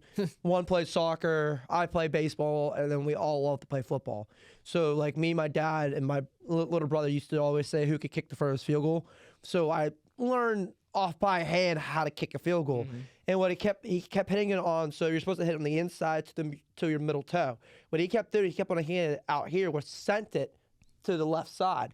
So like at that point, I was inside the stadium watching it, and I watched it from the corner. Oh yeah. And There's a kid in one of my classes, because I guess it was on like the first 50 or 300, something like that. yeah, A certain amount of tickets were given out. He got there at 3 a.m. 3 a.m. Yeah, Oh, so hell no. 'cause he was I got one- there at 6. Well, because he wanted to be one of the first people in to get a chance to kick I the got there field around goal. like 7, 8 o'clock. 7, 8 o'clock. It was Yeah. still pretty empty around that port, over where the kicking part Yeah, was. I sat. I was on the B set, the other set, Oh, okay, yeah. where the wall is, and they had the pointer. Where they Yep. normally hit each other with the pointer halfway through the segment. Which, by the way, this one was funny when I think it was Pat and Saban. Talking about West Virginia and Penn State. Yeah. Yeah, that was hilarious. That was I love that dynamic between Saban and McAfee. Who would have thought Saban would have been so funny? Oh, Saban is great. I mean, I love Saban. I loved him at Bama. I had no problem with him. Like, as an outside looking in, I thought, he must be doing something right. Be winning 7 national championships in his career. But anyways, yeah, not to cut you off, but I was there too. One of the best experiences I've ever had as a college football fan. Minus the first year of the backyard brawl. That was Dude, I was there too. What a night. what a night that was. Oh my gosh. You want to know another crazy night that I enjoyed at Pitt? Pitt, Tennessee. When Tennessee came to town with Yes. Hendon Hooker, Jalen Hyatt. Yes. I don't know why, but that atmosphere was so that crazy. was fun. I love the Penn State first year. Penn State came back here. I missed was at that game. I'm so sad. Miami, the year we knocked off Miami, Kenny Pickett's first game. What a I was game. there that game. I was there for the Clemson game. I was there for the UCF game. Yep. Like, all those experiences was the reason why I'm so high on college football, even though was not a college town, which we easily could be if we had a good college team. Maybe if we had a college stadium too up in Oakland like we used to. I Man, wish we did. Where are you gonna put it? That's the thing. That's fair. They should have never got rid of it, but it's okay. That's besides the They point. should just upgraded it. What was your thoughts on the Pitt Notre Dame game itself? I'll be honest with you. When last week we had Nate Shivens on the podcast, we went around the room. Lucas and Nate picked Pitt to win. I had Notre Dame, but I had it a little bit closer than what the spread was. I was very disappointed in this team. I mean, I'm not going to put the blame on Heinkel at all. I'm not either. But I'm very disappointed in this team, and I'm very disappointed in Narduzzi. Yeah, I have to agree. That was gonna be my take. That team was not prepared. No, I mean, 110 to 10. Are you kidding me? That team was not prepared at all that entire game. You could see it from the get-go. I mean, granted, yes, it's a 5-star team playing against a team that averaged 4.5 to 3 stars. But it is what it is. You got to go out there and win the game. You got to have the best team on paper, but still lose a crap ton of games. Look at Florida. But that team did not look like it wanted to be there. And I can say it's because of that comment Narduzzi made last week. Mm-hmm. And that comment was made live on our podcast. Not like live on it, but like I saw the quote live and I was hot. Same here. Like I was hot. I was screaming into the microphone saying how could you fucking say that on honestly the biggest game of his career. Yep. And I will say, I've been saying it for the past couple years, and I'll keep saying it. Pitt will not make the next step beyond the ACC until Narduzzi's out from coaching. I will continue to say that. I will ride and die with that. Narduzzi cannot look outside of the ACC, and we finally saw that come true this past week. Heinkel he went 16 for 33, 126 yards and a pick. Granted, people are like, whoa, he's a freshman, and Holstein would have done a little better. I said, what Holstein did you watch? Holstein would have thrown 3 picks. Mm-hmm. He would have been under 100 yards. He would have played awful. There's a lot that went wrong in that game. Defense could not stop the run. Granted, yes, this is Jeremiah Love we're playing. It was just came down to the coaching decision. How do you go for a fourth and 3 inside your 46-yard line? Yes. That makes no sense to me.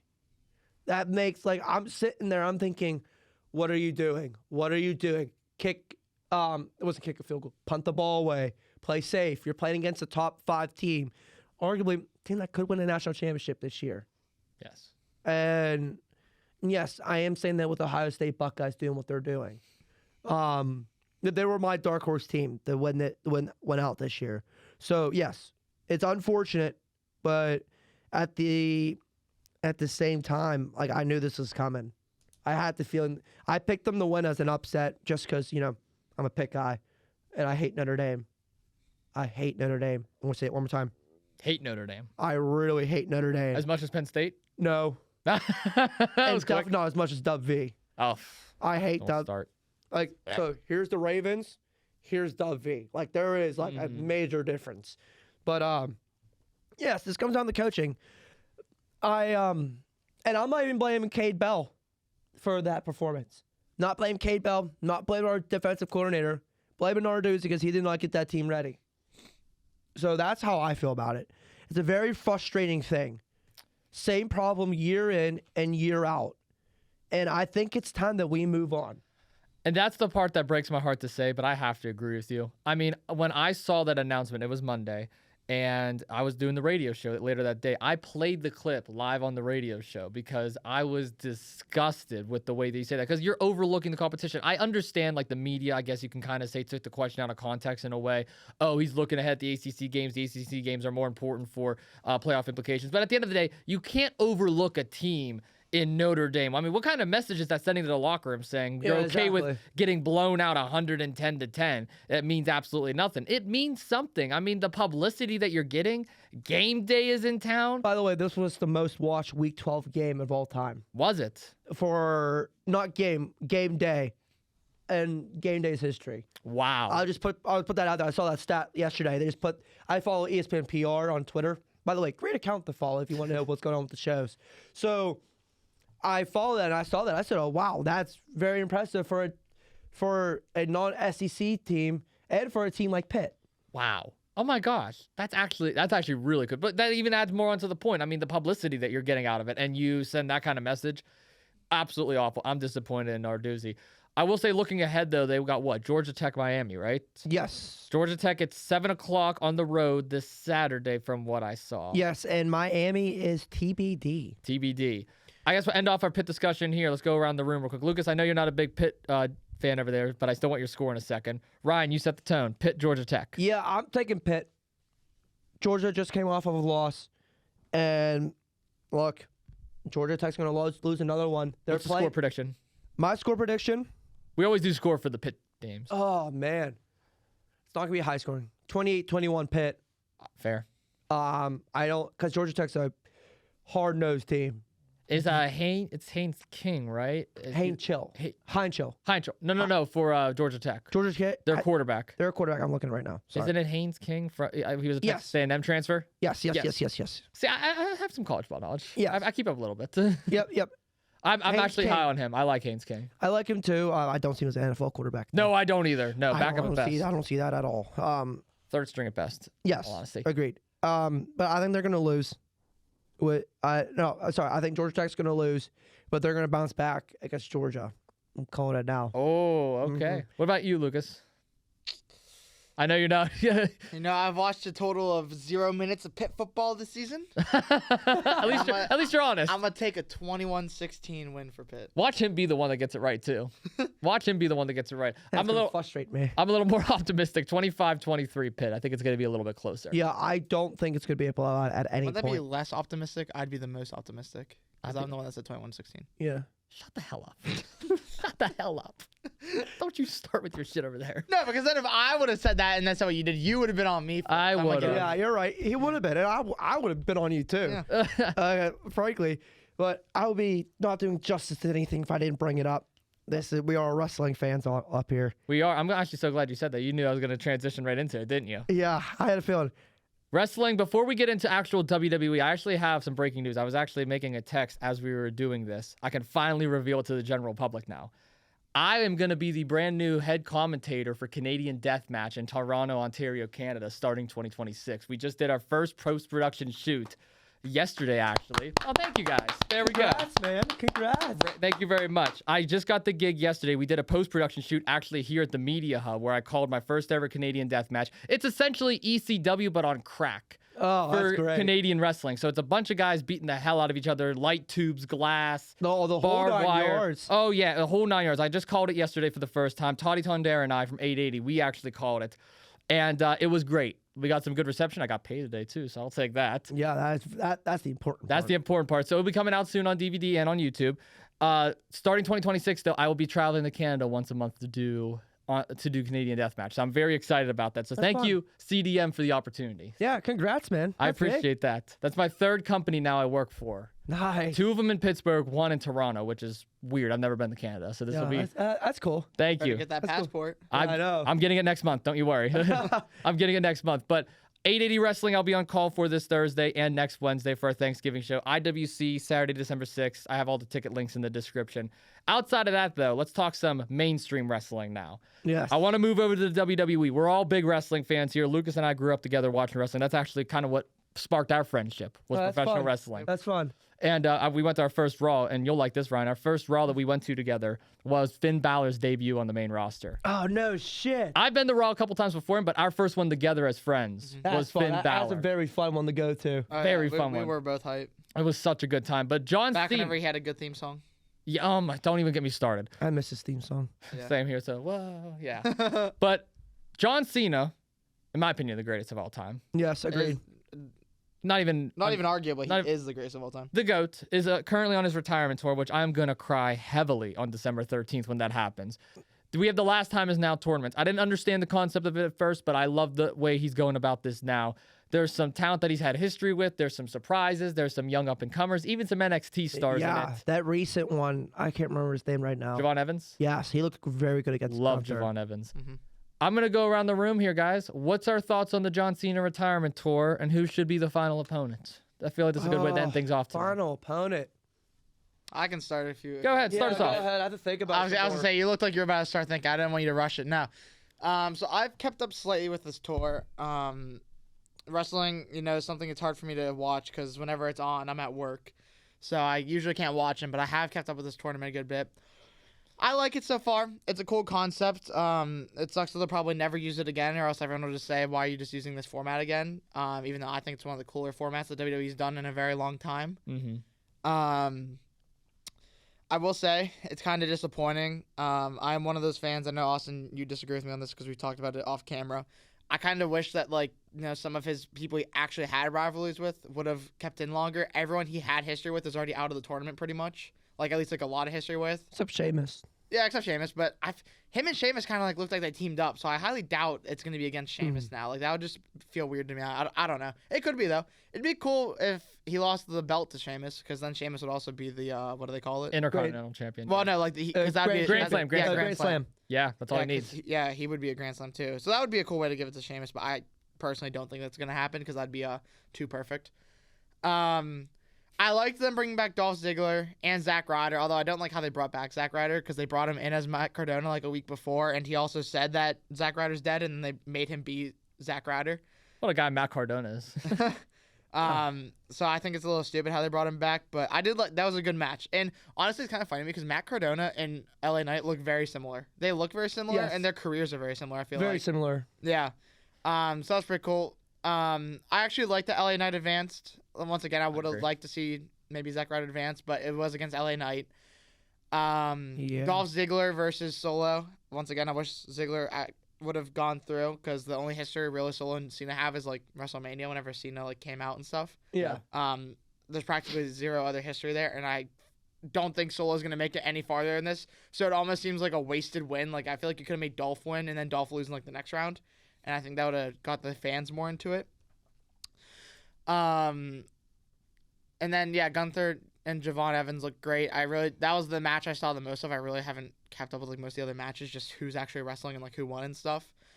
So I'll say this: the people I wish that would have made it farther and possibly even won is obviously people who actually had history, being The Miz, Dolph Ziggler, and Zack Ryder. But I would love to see The Miz. I would have loved to see The Miz too, but they're all eliminated, so that sucks. There's all three of my wishes gone.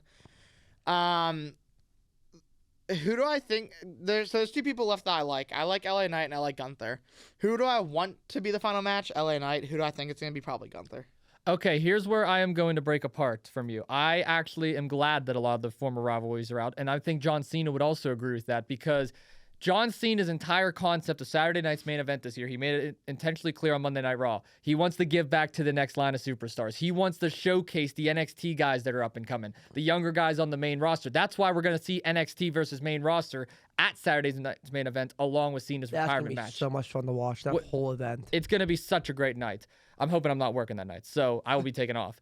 But the thing is, there is a guy in the tournament that I highly doubt is going to win it because he's probably going to lose. But he's definitely going to lose. He's definitely going to lose. Carmelo Hayes. Yeah, I want Carmelo Hayes to win it so he's badly. Gonna lose. If they were going to give it to an NXT person, it would be Javon. It would have been Javon, but when Gunther came out with Symphony 9, you knew the game was over. I mean, they better keep that theme song for the European tour. Because that crowd was so boring. That was the most boring crowd reaction I've ever seen to that song. Yeah, I mean, Prime Walter is insane. That was insanely boring. But I am a big fan of LA Knight, too. I think LA Knight makes the most sense because there is kind of some unwritten history between the two. I don't know if you guys remember or not, but when John Cena was the special guest referee at Payback, which was in Pittsburgh, LA Knight kind of had a bit of a stare-down moment with Cena at the end. So I feel like LA Knight also needs the push the most. I feel like he does, too. I feel like Gunther doesn't really need the push. He's already kind of defined. Yeah. LA Knight kind of hasn't. It seems like every time he should have gotten a chance, they didn't give it to him. Well, here's my issue with Gunther, too. Gunther already retired Goldberg. Does Gunther really need to retire two legends? I don't think there's a point in doing that. I think LA Knight. Goldberg match is so hard to watch. Okay, and for the love of God, not Jey Uso. No. I'm on the no yeet train now. I've fallen out of favor with the yeet because, so help me God, if he wins this whole tournament and retires Cena, you're gonna crash out. Oh my God, I'm gonna crash out. I'm actually good. You're gonna crash out on me. I want Jey Uso. Oh come on! There's a reason why. We were doing so good. We were doing so good this whole episode. There's a reason why. I'm gonna let you two battle this out. I'm sitting out. Some of Cena's biggest rivalries has been from Jay's family. Umaga early in his career. The Rock. A couple of other... Roman Reigns. Some of that family. So it would be nice that some of John Cena's biggest matches Or against like the Samoan dynasty, essentially. against the Samoan dynasty. Can I cut you off real quick and ask you a question? Can't you make that same argument about Solo, though? Yes, but if I had to pick out of the two, if I want Okay. Jay or Solo, I'm picking Jay. Okay. I think I Jay feel can like you give just- I feel Cena like you better, just- the better match out of the two. But if I had to pick somebody who isn't established, Yeah. really, to get that last match, give me Penta. Give me Penta. I want a Penta Cena match. Yeah, I at one wouldn't mind point. that, but they're not gonna give it to him either. Oh, I love Penta. Who's Penta facing? Do we know? Finn Balor. I wouldn't mind Finn Balor either, though. I wouldn't mind Finn Balor. Yeah, no. Yeah, as we sit here. Yeah, I don't want you, Rusev. you saying that you want Jay to win. I feel like you just told me that you're a Steeler fan, but you don't mind the Ravens. Damn, what a comparison. Hell? How is that the same? I How can't. is that the same? I can't do Jay. I can't do Jay's like a division rival for me right now. Oh, we're gonna do it. We're gonna do it. Ready? Yeet. Okay. 4 letters, 1 word. Yeet. I love Jey Uso, but I don't know if I can get on board with him retiring John Cena. I wouldn't mind it, but in my perfect world, this tournament would have never happened. It would have been Edge. Let's be honest. It would have been Edge. It would have been Edge. In a perfect world. If not Edge, then I would have loved them to hold off on the Punk match, and then we would have got Punk Cena as Cena's last match. Mm-hmm. That's who I would have loved to see. I mean, let's be I honest. still wouldn't mind seeing a Seth. I wish Seth wasn't hurt because I wouldn't mind seeing Seth I wouldn't Rollins mind Seth either. versus Cena because that was also a big time rivalry back in the early. I feel like he 2010s. would definitely be in this if he wasn't hurt right now. Oh, for sure, and he probably would have been my favorite to win. I wish Seth Rollins had his chance against Cena one more time. And I mean, let's be honest. If Seth wasn't hurt either, Braun Breaker might have been in this tournament and not going after the world title, and he could have possibly been the one to win it. I'm Yeah, surprised that he's I done told it. Austin they should bring back Ryback. Hell no. Hell no. Absolutely Why? not.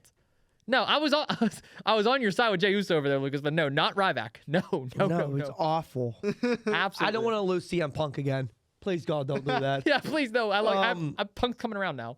What is it called? I like if we're talking about someone to come back, I wouldn't mind Cesaro either. Oh, Claudio. I mean, he's kicking ass right now in AEW. He is kicking ass in AEW. But Claudio, I wouldn't mind. Sorry, I forgot his AEW name. I really don't watch AEW that much. So it's on days I work, so it's like I hard love for me to- AEW over here. Yeah. Right? I'm just trying to say that because, I mean, I may or may not have called a match with AEW. Yeah. I want to return. You don't even like AEW until you became. No. I've always loved AEW. I've always been an AEW fan. He has not liked AEW. No, I love AEW. What are you talking about? I'm ruining your chances right Don't now. ruin my career chances, damn it. I got fucking couple of the guys on speed dial. Don't you mess up my chances now. But yeah, so in my perfect world, Punk would have been his last match. What about Randy? Why not Yeah, I hold off on would've Randy? liked that. Oh, That's yeah. what I was I thought voting- about that's what I was Why voting the for. hell is he not in this tournament? I mean, they already had the Triple match H. earlier this year too. That too. It doesn't matter. At the end of the time, I wouldn't mind Randy being in that match. I wouldn't mind that's how he retires, especially since we had that tease about, a decade and a half ago with them shaking hands when he was kicked out. And I feel like this is something else we're not also mentioning. A lot of people are a little upset that Dominic Mysterio is 3 of the last 4 matches of John Cena's career. I don't hate that. I don't mind at all. I hated it at I first. love Dom. Dude, Dom is the best heel in the business right now. I love Dom. Cena got to win the Grand Slam championship, become Grand Slam champion after winning the Intercontinental title on Monday Night Raw. This past week, he got to do a 6-man match where he got the showcase against Finn Balor. He got to team up with Rey and Sheamus one last time, which those two were always kind of somewhat friends in the business. JD McDonough, who I'm a big fan of, was also showcased in that match. And now at Survivor Series in San Diego, it only makes sense because Dom lost the title on Cena's home turf in Boston, Massachusetts. Now they're going to San Diego, California, which is Dom's home That turf. crowd, when Dom comes out, it's going to boo the living shit out of him. Oh my God, they're going to let him have it. I don't know how Cena's going to lose the title, but I think we can all agree Cena's probably dropping the title at Survivor Series. That final match, though, for me, it's either got to be Mello or LA Knights, but Mello's going to get crushed by Bronson Reed. Let's Let's be be honest. honest, it's gonna be Gunther. I mean, I'm not saying I like it. I'm just saying let's be well, honest. some people think it's Jey Uso. But yeah, no, I just feel like it'd be almost weird for them to bring back his like theme song and then like he just loses the tournament. As much as I hate it, I don't think he should retire at all. I think he should be able I don't think Gunther should have been in the tournament from the get-go. That's also true, but they weren't really doing anything with him though. Didn't you notice how everybody hated Gunther going into this tournament at first, and then as soon as the theme song changed, everyone's like, "Oh, wait a minute." I didn't hate him. Well, we love Gunther over here. We're big Gunther fans, but a lot of people are hating Gunther. The people who say he's boring just don't actually like wrestling. Agreed. I agree with that. He's one of the best technical wrestlers in the business. He's fun to watch. And oh my god, his chops. If you really like wrestling and you like Yes. the grapples and you love the power slams and stuff like that, Gunther's. him and Gunther's Javon, your guy. him and Javon just put on like a top 10 match of both their careers. And Agreed. people refuse to acknowledge it. And Javon is one of the most That might be one athletic NXT stars I've seen. That might be in a long-ass like time. a top tier match for Javon. John's your age. Yeah, Really? he is. Mm-hmm. He's Lucas's age. Really? Yeah. 18? Yeah. Oh, 19. I thought you were 19. I'm sorry. No, I'm 18 till February. Pretty sure he's 19 or 20 right now. Oh, well, you're 18. Yeah. You're a baby. I'm a freshman. You're a baby. You're oh old, baby. my god. Baby, okay over there. Making me feel old too. I know, and he's calling me Unk, turning 22. Yeah, you are. I'm not. You're turning 22 in like later of the year, so I mean. Yeah, December 2nd. Here we go. Yeah. Right around the corner. But no, I will say this. There's another guy that I believe deserves his flowers on the main roster. I wish he was at the tournament. Ilya Dragunov. Yes. I love Ilya. Can we bring Dragunov. back an Ilya Gunther Please. feud, please? Those feuds I are wouldn't insane. mind as a Mania feud. Yes. Oh. Yes. We'll see. It'll be like KO and Sammy all over again. Yes. Early prediction. I Yes. wouldn't mind as a. Oh man, They should have built it up I though, wish and then KO ended it wasn't at hurt. WrestleMania. Like it would be so weird to start it at WrestleMania. Like they should have just been building it. I love Triple H, but I hate him at the same time. Look, I actually really like Triple H's booking idea sometimes. I mean, great, he has his moments. So did Vince. Let's just. Vince had a lot of moments. Yeah, so Vince had a lot of moments. I feel like the difference is like Vince just like kind of overused certain talent. Triple H just has so much talent that he doesn't know who to use sometimes. Yeah, agreed. And that's what happens when you're Like Vince found a younger guy. promotional guy. Yes, he's been in the business his whole life. Mhm. He is one of, if not a Mount Rushmore person. He is a Hall of Famer right now. He is a Hall of Famer. He should have been a Hall of Famer a lot earlier. Because when they did active rosters, like Rey Mysterio and Yes. stuff like that, he should have been Hall of Famer that year as well. But he is technically a baby when it comes to promotion. I also think that Vince wasn't good at talent hunting. I think the talent needed to be defined before Vince could figure out how to use it. That's a Yes. good point because anytime an NXT guy would come up, what would happen? They would get rebranded and completely changed from what they were in NXT. Yeah, I don't think Vince understood that. And I've heard other stories I'm not going to share on here from actual wrestlers that tried to get into the wrestling business. Mm-hmm. You know who I'm talking about. Oh, we know what we're talking about. Yeah. Yeah. I've had a lot of private conversations on the indies. Yeah, I've had 3 different private conversations. I had one very extensive one, so Yeah, so it's I don't think Vince is a good talent hunter at all. But no. yeah, And there's issues with both. But He I just think got lucky in the 90s and early 2000s. oh yeah, for sure. I mean the talent just flooded his desk. Stone Cold, Rock, Jericho, Taker, Kane, Triple H, Shawn Michaels. John Cena. Cena. Well, Cena too, yeah. I'm talking about Attitude Era, Randy. but yeah, and Randy, Batista, Brock. Say what you want about Brock, but Brock. Jericho. Fucking Brock. Oh, by the way, yeah, talk about Brock. I want to transition to War Game. I've hated Brock since he's the one that ruined Undertaker's streak. It should have been someone else. It should have been someone. It shouldn't have been anyone, actually. It should have just been he stopped wrestling at WrestleMania, and he just had an undefeated streak. The only person I would have been okay with ending the streak, I don't know if you guys are going to agree or disagree, Bray Wyatt. Honestly, because agreed. it would have been passing the torch. That would have been okay. Yes, that I would have been okay with that. I wish that match was a lot better than what it was. Mm-hmm. But again, that comes down to Taker, as old as he was at that time, that match, and him coming off that concussion and that really bad injuries he had against Brock. Which then again, I rewatched that match a couple times. That was just freak accidents. I think Brock Lesnar is one of the safest wrestlers you can be in the ring with. That has been a constant thing known about Brock Lesnar. Is when you're in a ring with him, yes, he'll hit you a little harder, but you will be in the safest match you'll ever be in. He take care of the same thing with Cena. Cena is one of the safest guys you'll ever be in the ring with. Say that about Miz too. Yeah. Yeah. Miz is like that. So, which is why they're one of the best, if not one of the Mount Rushmores of our generation. Mm-hmm. Them 3 right there. Also, very off topic. Before we move on, I wanted to bring it up. Did you guys see how Dolph Ziggler took that turn? Oh my God! It's like he wanted his job back. I thought he died. he said, I'll take the spike. I want my job back. I want to be back at WWE. It was great. That's why I missed Dolph Ziggler. His selling. Oh my God. Bestseller. Something else. He's the best seller of all time. Oh, agreed. I mean, I like Ricochet selling too, but Yeah. Ziggler's is better though. I get I it. think Ziggler's been doing it for so long, and it still is peak. I get it. Mhm. Well, let's briefly talk War Games, 'cause I do have one last announcement before we end things off today. What did you want to talk about with War Games? Just the match itself? That men's match, Oh my if you God, look it's at the gonna be insane. names on that, let's just get the heel team out of the way. Bronson Reed, say what you want. Big Bronson Reed. Braun Breaker, Drew McIntyre, Logan Paul. I don't know how you guys feel about I love Logan. Logan Paul I as a love wrestler. Logan Paul. We do too. As a wrestler, He gained that respect. As a wrestler, I've always loved him as a wrestler. It took Austin a little bit longer to get on board, but he's finally on board. Yeah. I think I convinced him. It took me a while because, I'm a pure wrestle guy and I don't like other people coming and thinking they're at the top of the business. That hasn't earned their stripes. Let's just put it that way. Only 3 people have done it for me. Logan Paul, Bad Bunny, Jelly Roll. Those are the only 3 that Agreed. game I respect. Jelly Roll's match was really good. I was very happy to see that.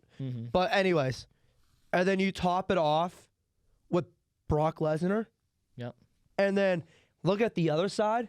You got Punk, Cody, both Uso brothers, and then who was the 5th again for them? Roman Reigns. And Roman Reigns. Let's go. We'll just be flat out. Braun Breaker, future Hall of Famer. Yes. We're just putting it now. Drew McIntyre, Hall of Famer. Yes. Bronson Reed's gonna be a forgotten guy. That's unfortunate, but he's good. But Yes. Yeah, he's not Hall of Fame, but he's And then you got Logan Paul, who's probably Hall of Fame. probably Hall of Fame. And then you got a first ballot Hall of Famer, Brock Lesnar. Even though we know about his background stuff, we're not going to discuss it. Yeah. And then you got the other side. Hall of Famer Cody Rhodes. Hall of Famer CM Punk. Hall of Famer Jay and Jimmy As a tag team, yeah. as a tag team. And then Hall of Famer Jay, probably. Hall of Famer Jay. I don't know about Jimmy's solo career. I don't think that's a Hall of Famer. No, that's not a Hall of Fame career, but Jay will get as solo. Very good though. And then you got Roman Reigns, Hall of Fame. Hall of Famer, because that's just how it's going to be. And I'll tell you what, before Tribal Chief Roman Reigns, I hated him. I hated how he was presented to us. And I felt like, as John Cena mentioned that one promo, he was a knockoff John Cena. That wasn't good, because that wasn't Roman. Now Tribal Chief Roman Reigns has a whole different ball. I will acknowledge. Acknowledge your damn Tribal Chief. Put up that damn hand of yours. He's not a Roman Reigns fan. He's Put up weird that because fucking hand. here, guess what, Ryan? He was a big dog Roman Reigns fan, but not a Tribal Chief Roman Reigns fan. He's the weirdo in the group. What the fuck? What the hell? Yeah. I'm putting you on the spot. I was about to say it myself actually. Yeah, I liked pre-Tribal Chief Roman Reigns. Now we the ones. Are you more What a shocked about? jagoff. Like, I'm not saying it because that's the name of the show, but like, what a jagoff. So are you? What's more of a crime, that or me being Myles Garrett over TJ Watt? What would you say is more of a crime? Myles Garrett over TJ. Oh, great. Okay, thanks. Yeah, I'm sorry. I tried. Yeah, nice try, buddy, but It was worth a shot. well, it's a whole different ball. Hey, I can get you back. Ready? Yeet. There we go. Anyways, but yeah, so like the amount of talent that we have is giving me flashbacks to a one Hell in a Cell match back in the what was that? It was Rikishi I know fell off the top. Yep, I know you're talking about Rikishi, Undertaker, Kurt Angle, Triple H, Stone Cold, The Rock. What a match that was. Yeah. 6-person Hell in a Cell. All Hall of Famers. And that's exactly what we got. Unforgiven, I think, actually it was. Yes, it wasn't Bad Blood. 'Cause Bad Blood wasn't. No, it wasn't Bad Blood. No, it was Unforgiven. It was a Hell in a Cell. Rikishi fell off the top into that truck filled of What was it, like hay or something? hay or something like I that. think so. Yeah. By the way, sometimes say what you want about the blood in WWE, I do miss a little bit of it. Oh, yeah. Oh, yeah, Like blood is cool. there is a little bit of too much, which AEW's been in trouble with in the past. Moxley specifically. Yes. But then there's not enough. So like there has to happen. Yeah, Moxley definitely does too much, but like, I mean, just great cool spots. I'm not gonna lie, but like, Yeah. it's like, all right, like, we get it. we get it. Like, come on now. Well, as But someone. then like, there's WWE that like you see blood, and you're like, oh my god, there's blood in WWE. Like, yeah. you gotta find like that happy medium. Yeah. I mean, you can say that about Trick Williams and Ricky Saints when they had their NXT title match. I mean, Trick Williams was bleeding like crazy, and that Yeah. made the match 10 times better than what it was. Yeah, I did. And you can say that about the Punk and Joe McIntyre Hell in a Cell match last year, which by the way, probably not my match of the year, It's up but there. pretty damn close to the match of the year. Wasn't it the same year as Cody, though, and Roman? Yeah, well, Yeah, that's why it wasn't a match of the year. But yeah, that's my match. But of the I year. tell you what, that match before that match, I was iffy on Punk and him coming back. He looked old. Yeah. But after that match, Punk kicked into another gear, in my opinion. And we finally got some of the Punk 2.0 back this past year. And it made me kind of happy to see.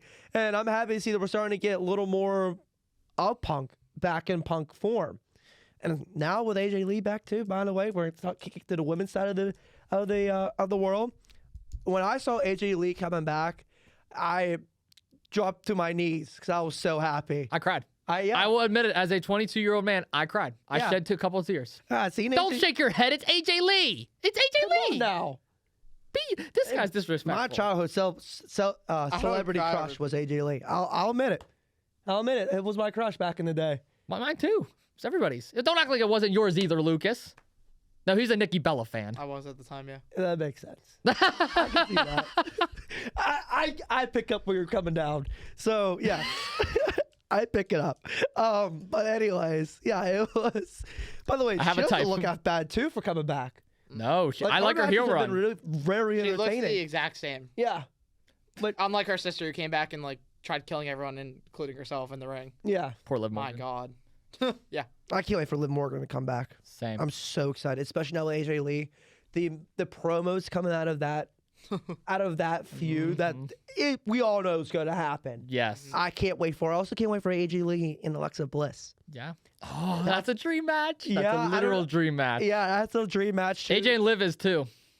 Or Alexa and Liv is another one too. I'm surprised they haven't ran it yet. Yeah, so I mean, happy to see some of our childhood heroes come back. You could take that with Triple H. I mean, that's why I'm also happy he's running it. Because with Vince, we would never got Punk back. Never got AJ Lee back. Nope.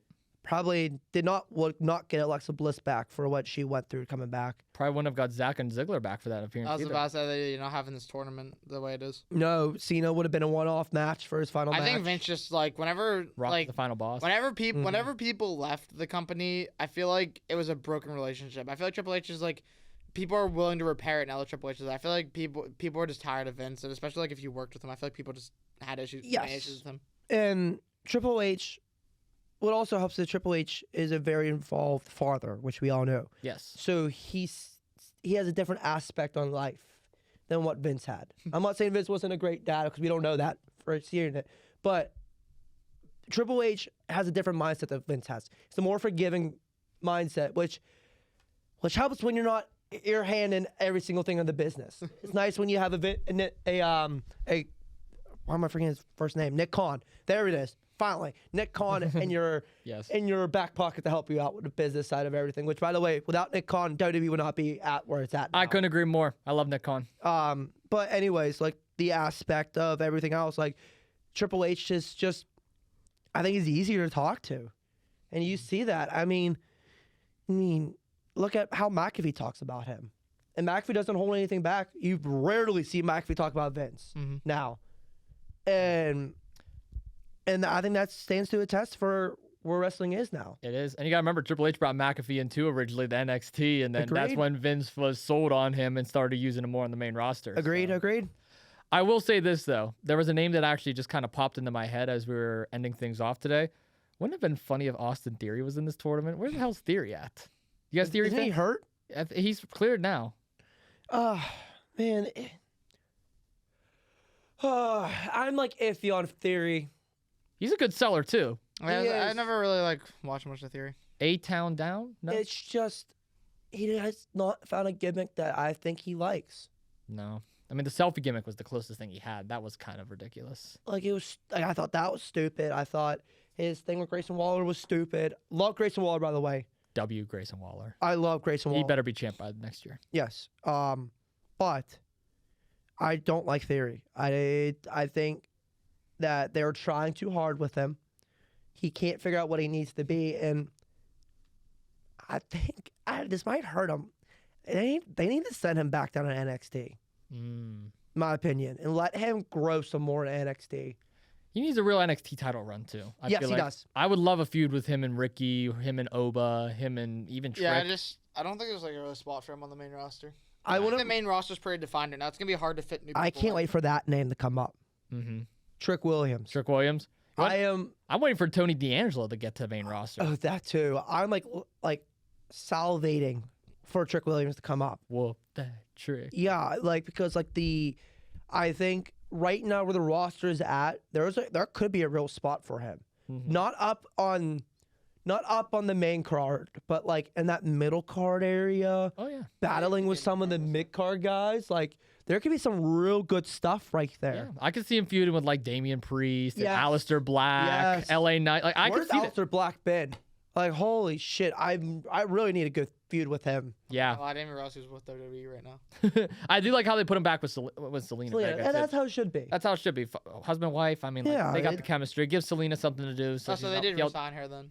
Huh? Yeah. So, yeah, Selena's good. Because I thought there was like a big like, contract dispute and stuff like that. And No, they it's weren't, they resolved. weren't bringing her back or something. Yeah, I thought there was something with that too. Yeah, because I saw themselves posting it online that she didn't get resigned.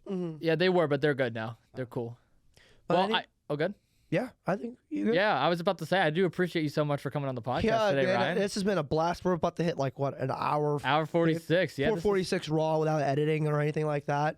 Yeah, no, it's been a blast. Thank you so much, man. Yeah, And I'm enjoying every second of it. Talking, we don't get to talk wrestling much on our pod because Isaac's not a big fan, and it would just be a solo yap sesh, which I don't like doing. So well, you know, if you need wrestling, and we're the guys to yeah, go to. and I will 100% be talking to you guys, maybe having you on the pod for a Monday show and Oh hell yeah, we'd be talk down. about some wrestling and some other stuff that's going on. Maybe some Puck. I know you watch a little bit of Puck. I do. I don't know if There. you watch a little Puck. I watch mostly Penguins puck. Yeah, that's what we normally talk Okay, about. well, yeah, I can yeah, talk, yeah, I yeah. can talk Penguins. Yeah, Yeah. we love some Penguins over But here. yeah, until then, Hell yeah, man. Any I'm final Ryan- words yeah, from your end? yeah. So I'm Ryan Thielet, and you can find me as my name is spelled in the description on all platforms. I am Ryan Thielet on Twitter. No, sorry, not Twitter. Sorry, I changed my Twitter. On Instagram, I'm Ryan Thielet. On our podcast, it's T-Lane Graves. Now on Twitter, you're gonna laugh at this. My name is @GingerYinzer09. I love it. Ginger Yinzer. Yes. Hey, play you into probably it. can't tell because I have a hat on right now. I am a ginger. I am a Yinzer, and I played baseball in the area, so I have Well, my there you number go. 9 as that, as explaining why my tag is that. But you can find me on all those platforms. My Instagram is not really sports related. It's more my personal account. I don't have a sports one yet. Might be working on that pretty soon. Or what I've just been doing is just posting on my story about my takes. If you want to see how I truly feel about sports, go ahead and follow me on Twitter. That's where you'll see me post daily or bi-weekly or whatever I see something I want to post. But yeah, that's kind of where we stand with me. And check me out on YouView as well. On Sideline, I'm normally on every week There we go. at this point. So yeah. Totally not getting cooked by Matt Plangy. No, I never get cooked by Matt. Oh, behind the scenes, yes. The things we say behind the scenes is Yeah, he picks on you a lot. It seems like. yeah. Well, I What the know. hell? Just mention he's a Dallas fan. Oh yeah, that always works. You should come by for a Sideline show. It's You have to. funny. I've been trying to. Yeah, I've been. Come on, man. I know. Make your way down. selling. I'll drive you home. I promise. I can actually just do most of the behind the scenes stuff. They were like, "Oh, we can teach him." Like, yeah, I know how to run. No, I just haven't made myself appear yet. Yeah, I can you run come camera. I can run scripts. I can run audio. I can do any of that. Well, there we go. Yeah, come on. I just haven't actually It'd be appeared. fun. I'll appear one time. I told Matt Plangy we got to do I want to do a case debate one day with Lucas and Nick Brown. I think that would be Oh, good hilarious. God. The three of us would be going at it. Look, I- Ryan's I- face I already thought- says it all. I told you that. I said I'm probably not. I Gonna wanna appear- host that. I said I'm probably. Not gonna, You can be the host. You'll be the host of that. I said I'm probably not going to much appear at all first semester, but next semester, maybe end of the semester, I'll show up. Hell yeah. Okay, I can keep that as a promise. Yeah. All right. Well, I do appreciate you again so much for coming on, Ryan. We'll leave all your socials and stuff down below. I do have a big announcement. This Sunday, we will be having another professional wrestler on. The Gavel David Lawless will be joining us. He has a big upcoming match where he's putting his career on the line next week at the Thanksgiving Bash against my boss, Reese Hayes, over at 880. We don't talk about Reese Hayes. I don't know if you saw my clips or not, but the leaders by example, they pick on me. Yes. There's some guy named John. There's Clayton King. We're not fans of them over here. They're respectfully scumbags. But I got to watch what I say about Reese Hayes because I know he tunes in every week. So David Lawless, Reese Hayes, that'll be next week. But David Lawless will be joining us on the show to talk about his career and hopefully his upcoming title reign. We'll see how that goes on. So that's going to be fun stuff. That's fun. I'll definitely be tuning in and listening to that. Oh, yeah. That's Maybe I'll make an appearance at an event down the road when I You have free should. time. Thursday Night Fright's free every Thursday. Ooh. Free wrestling, 1010 Freyberg Street in the South Side. I might have to make an appearance at some point. Hell yeah. Hell yeah. Well, thank you all again so much for tuning in. Make sure you leave a like and subscribe. Until next time. See y'all in the next one. Peace. Peace.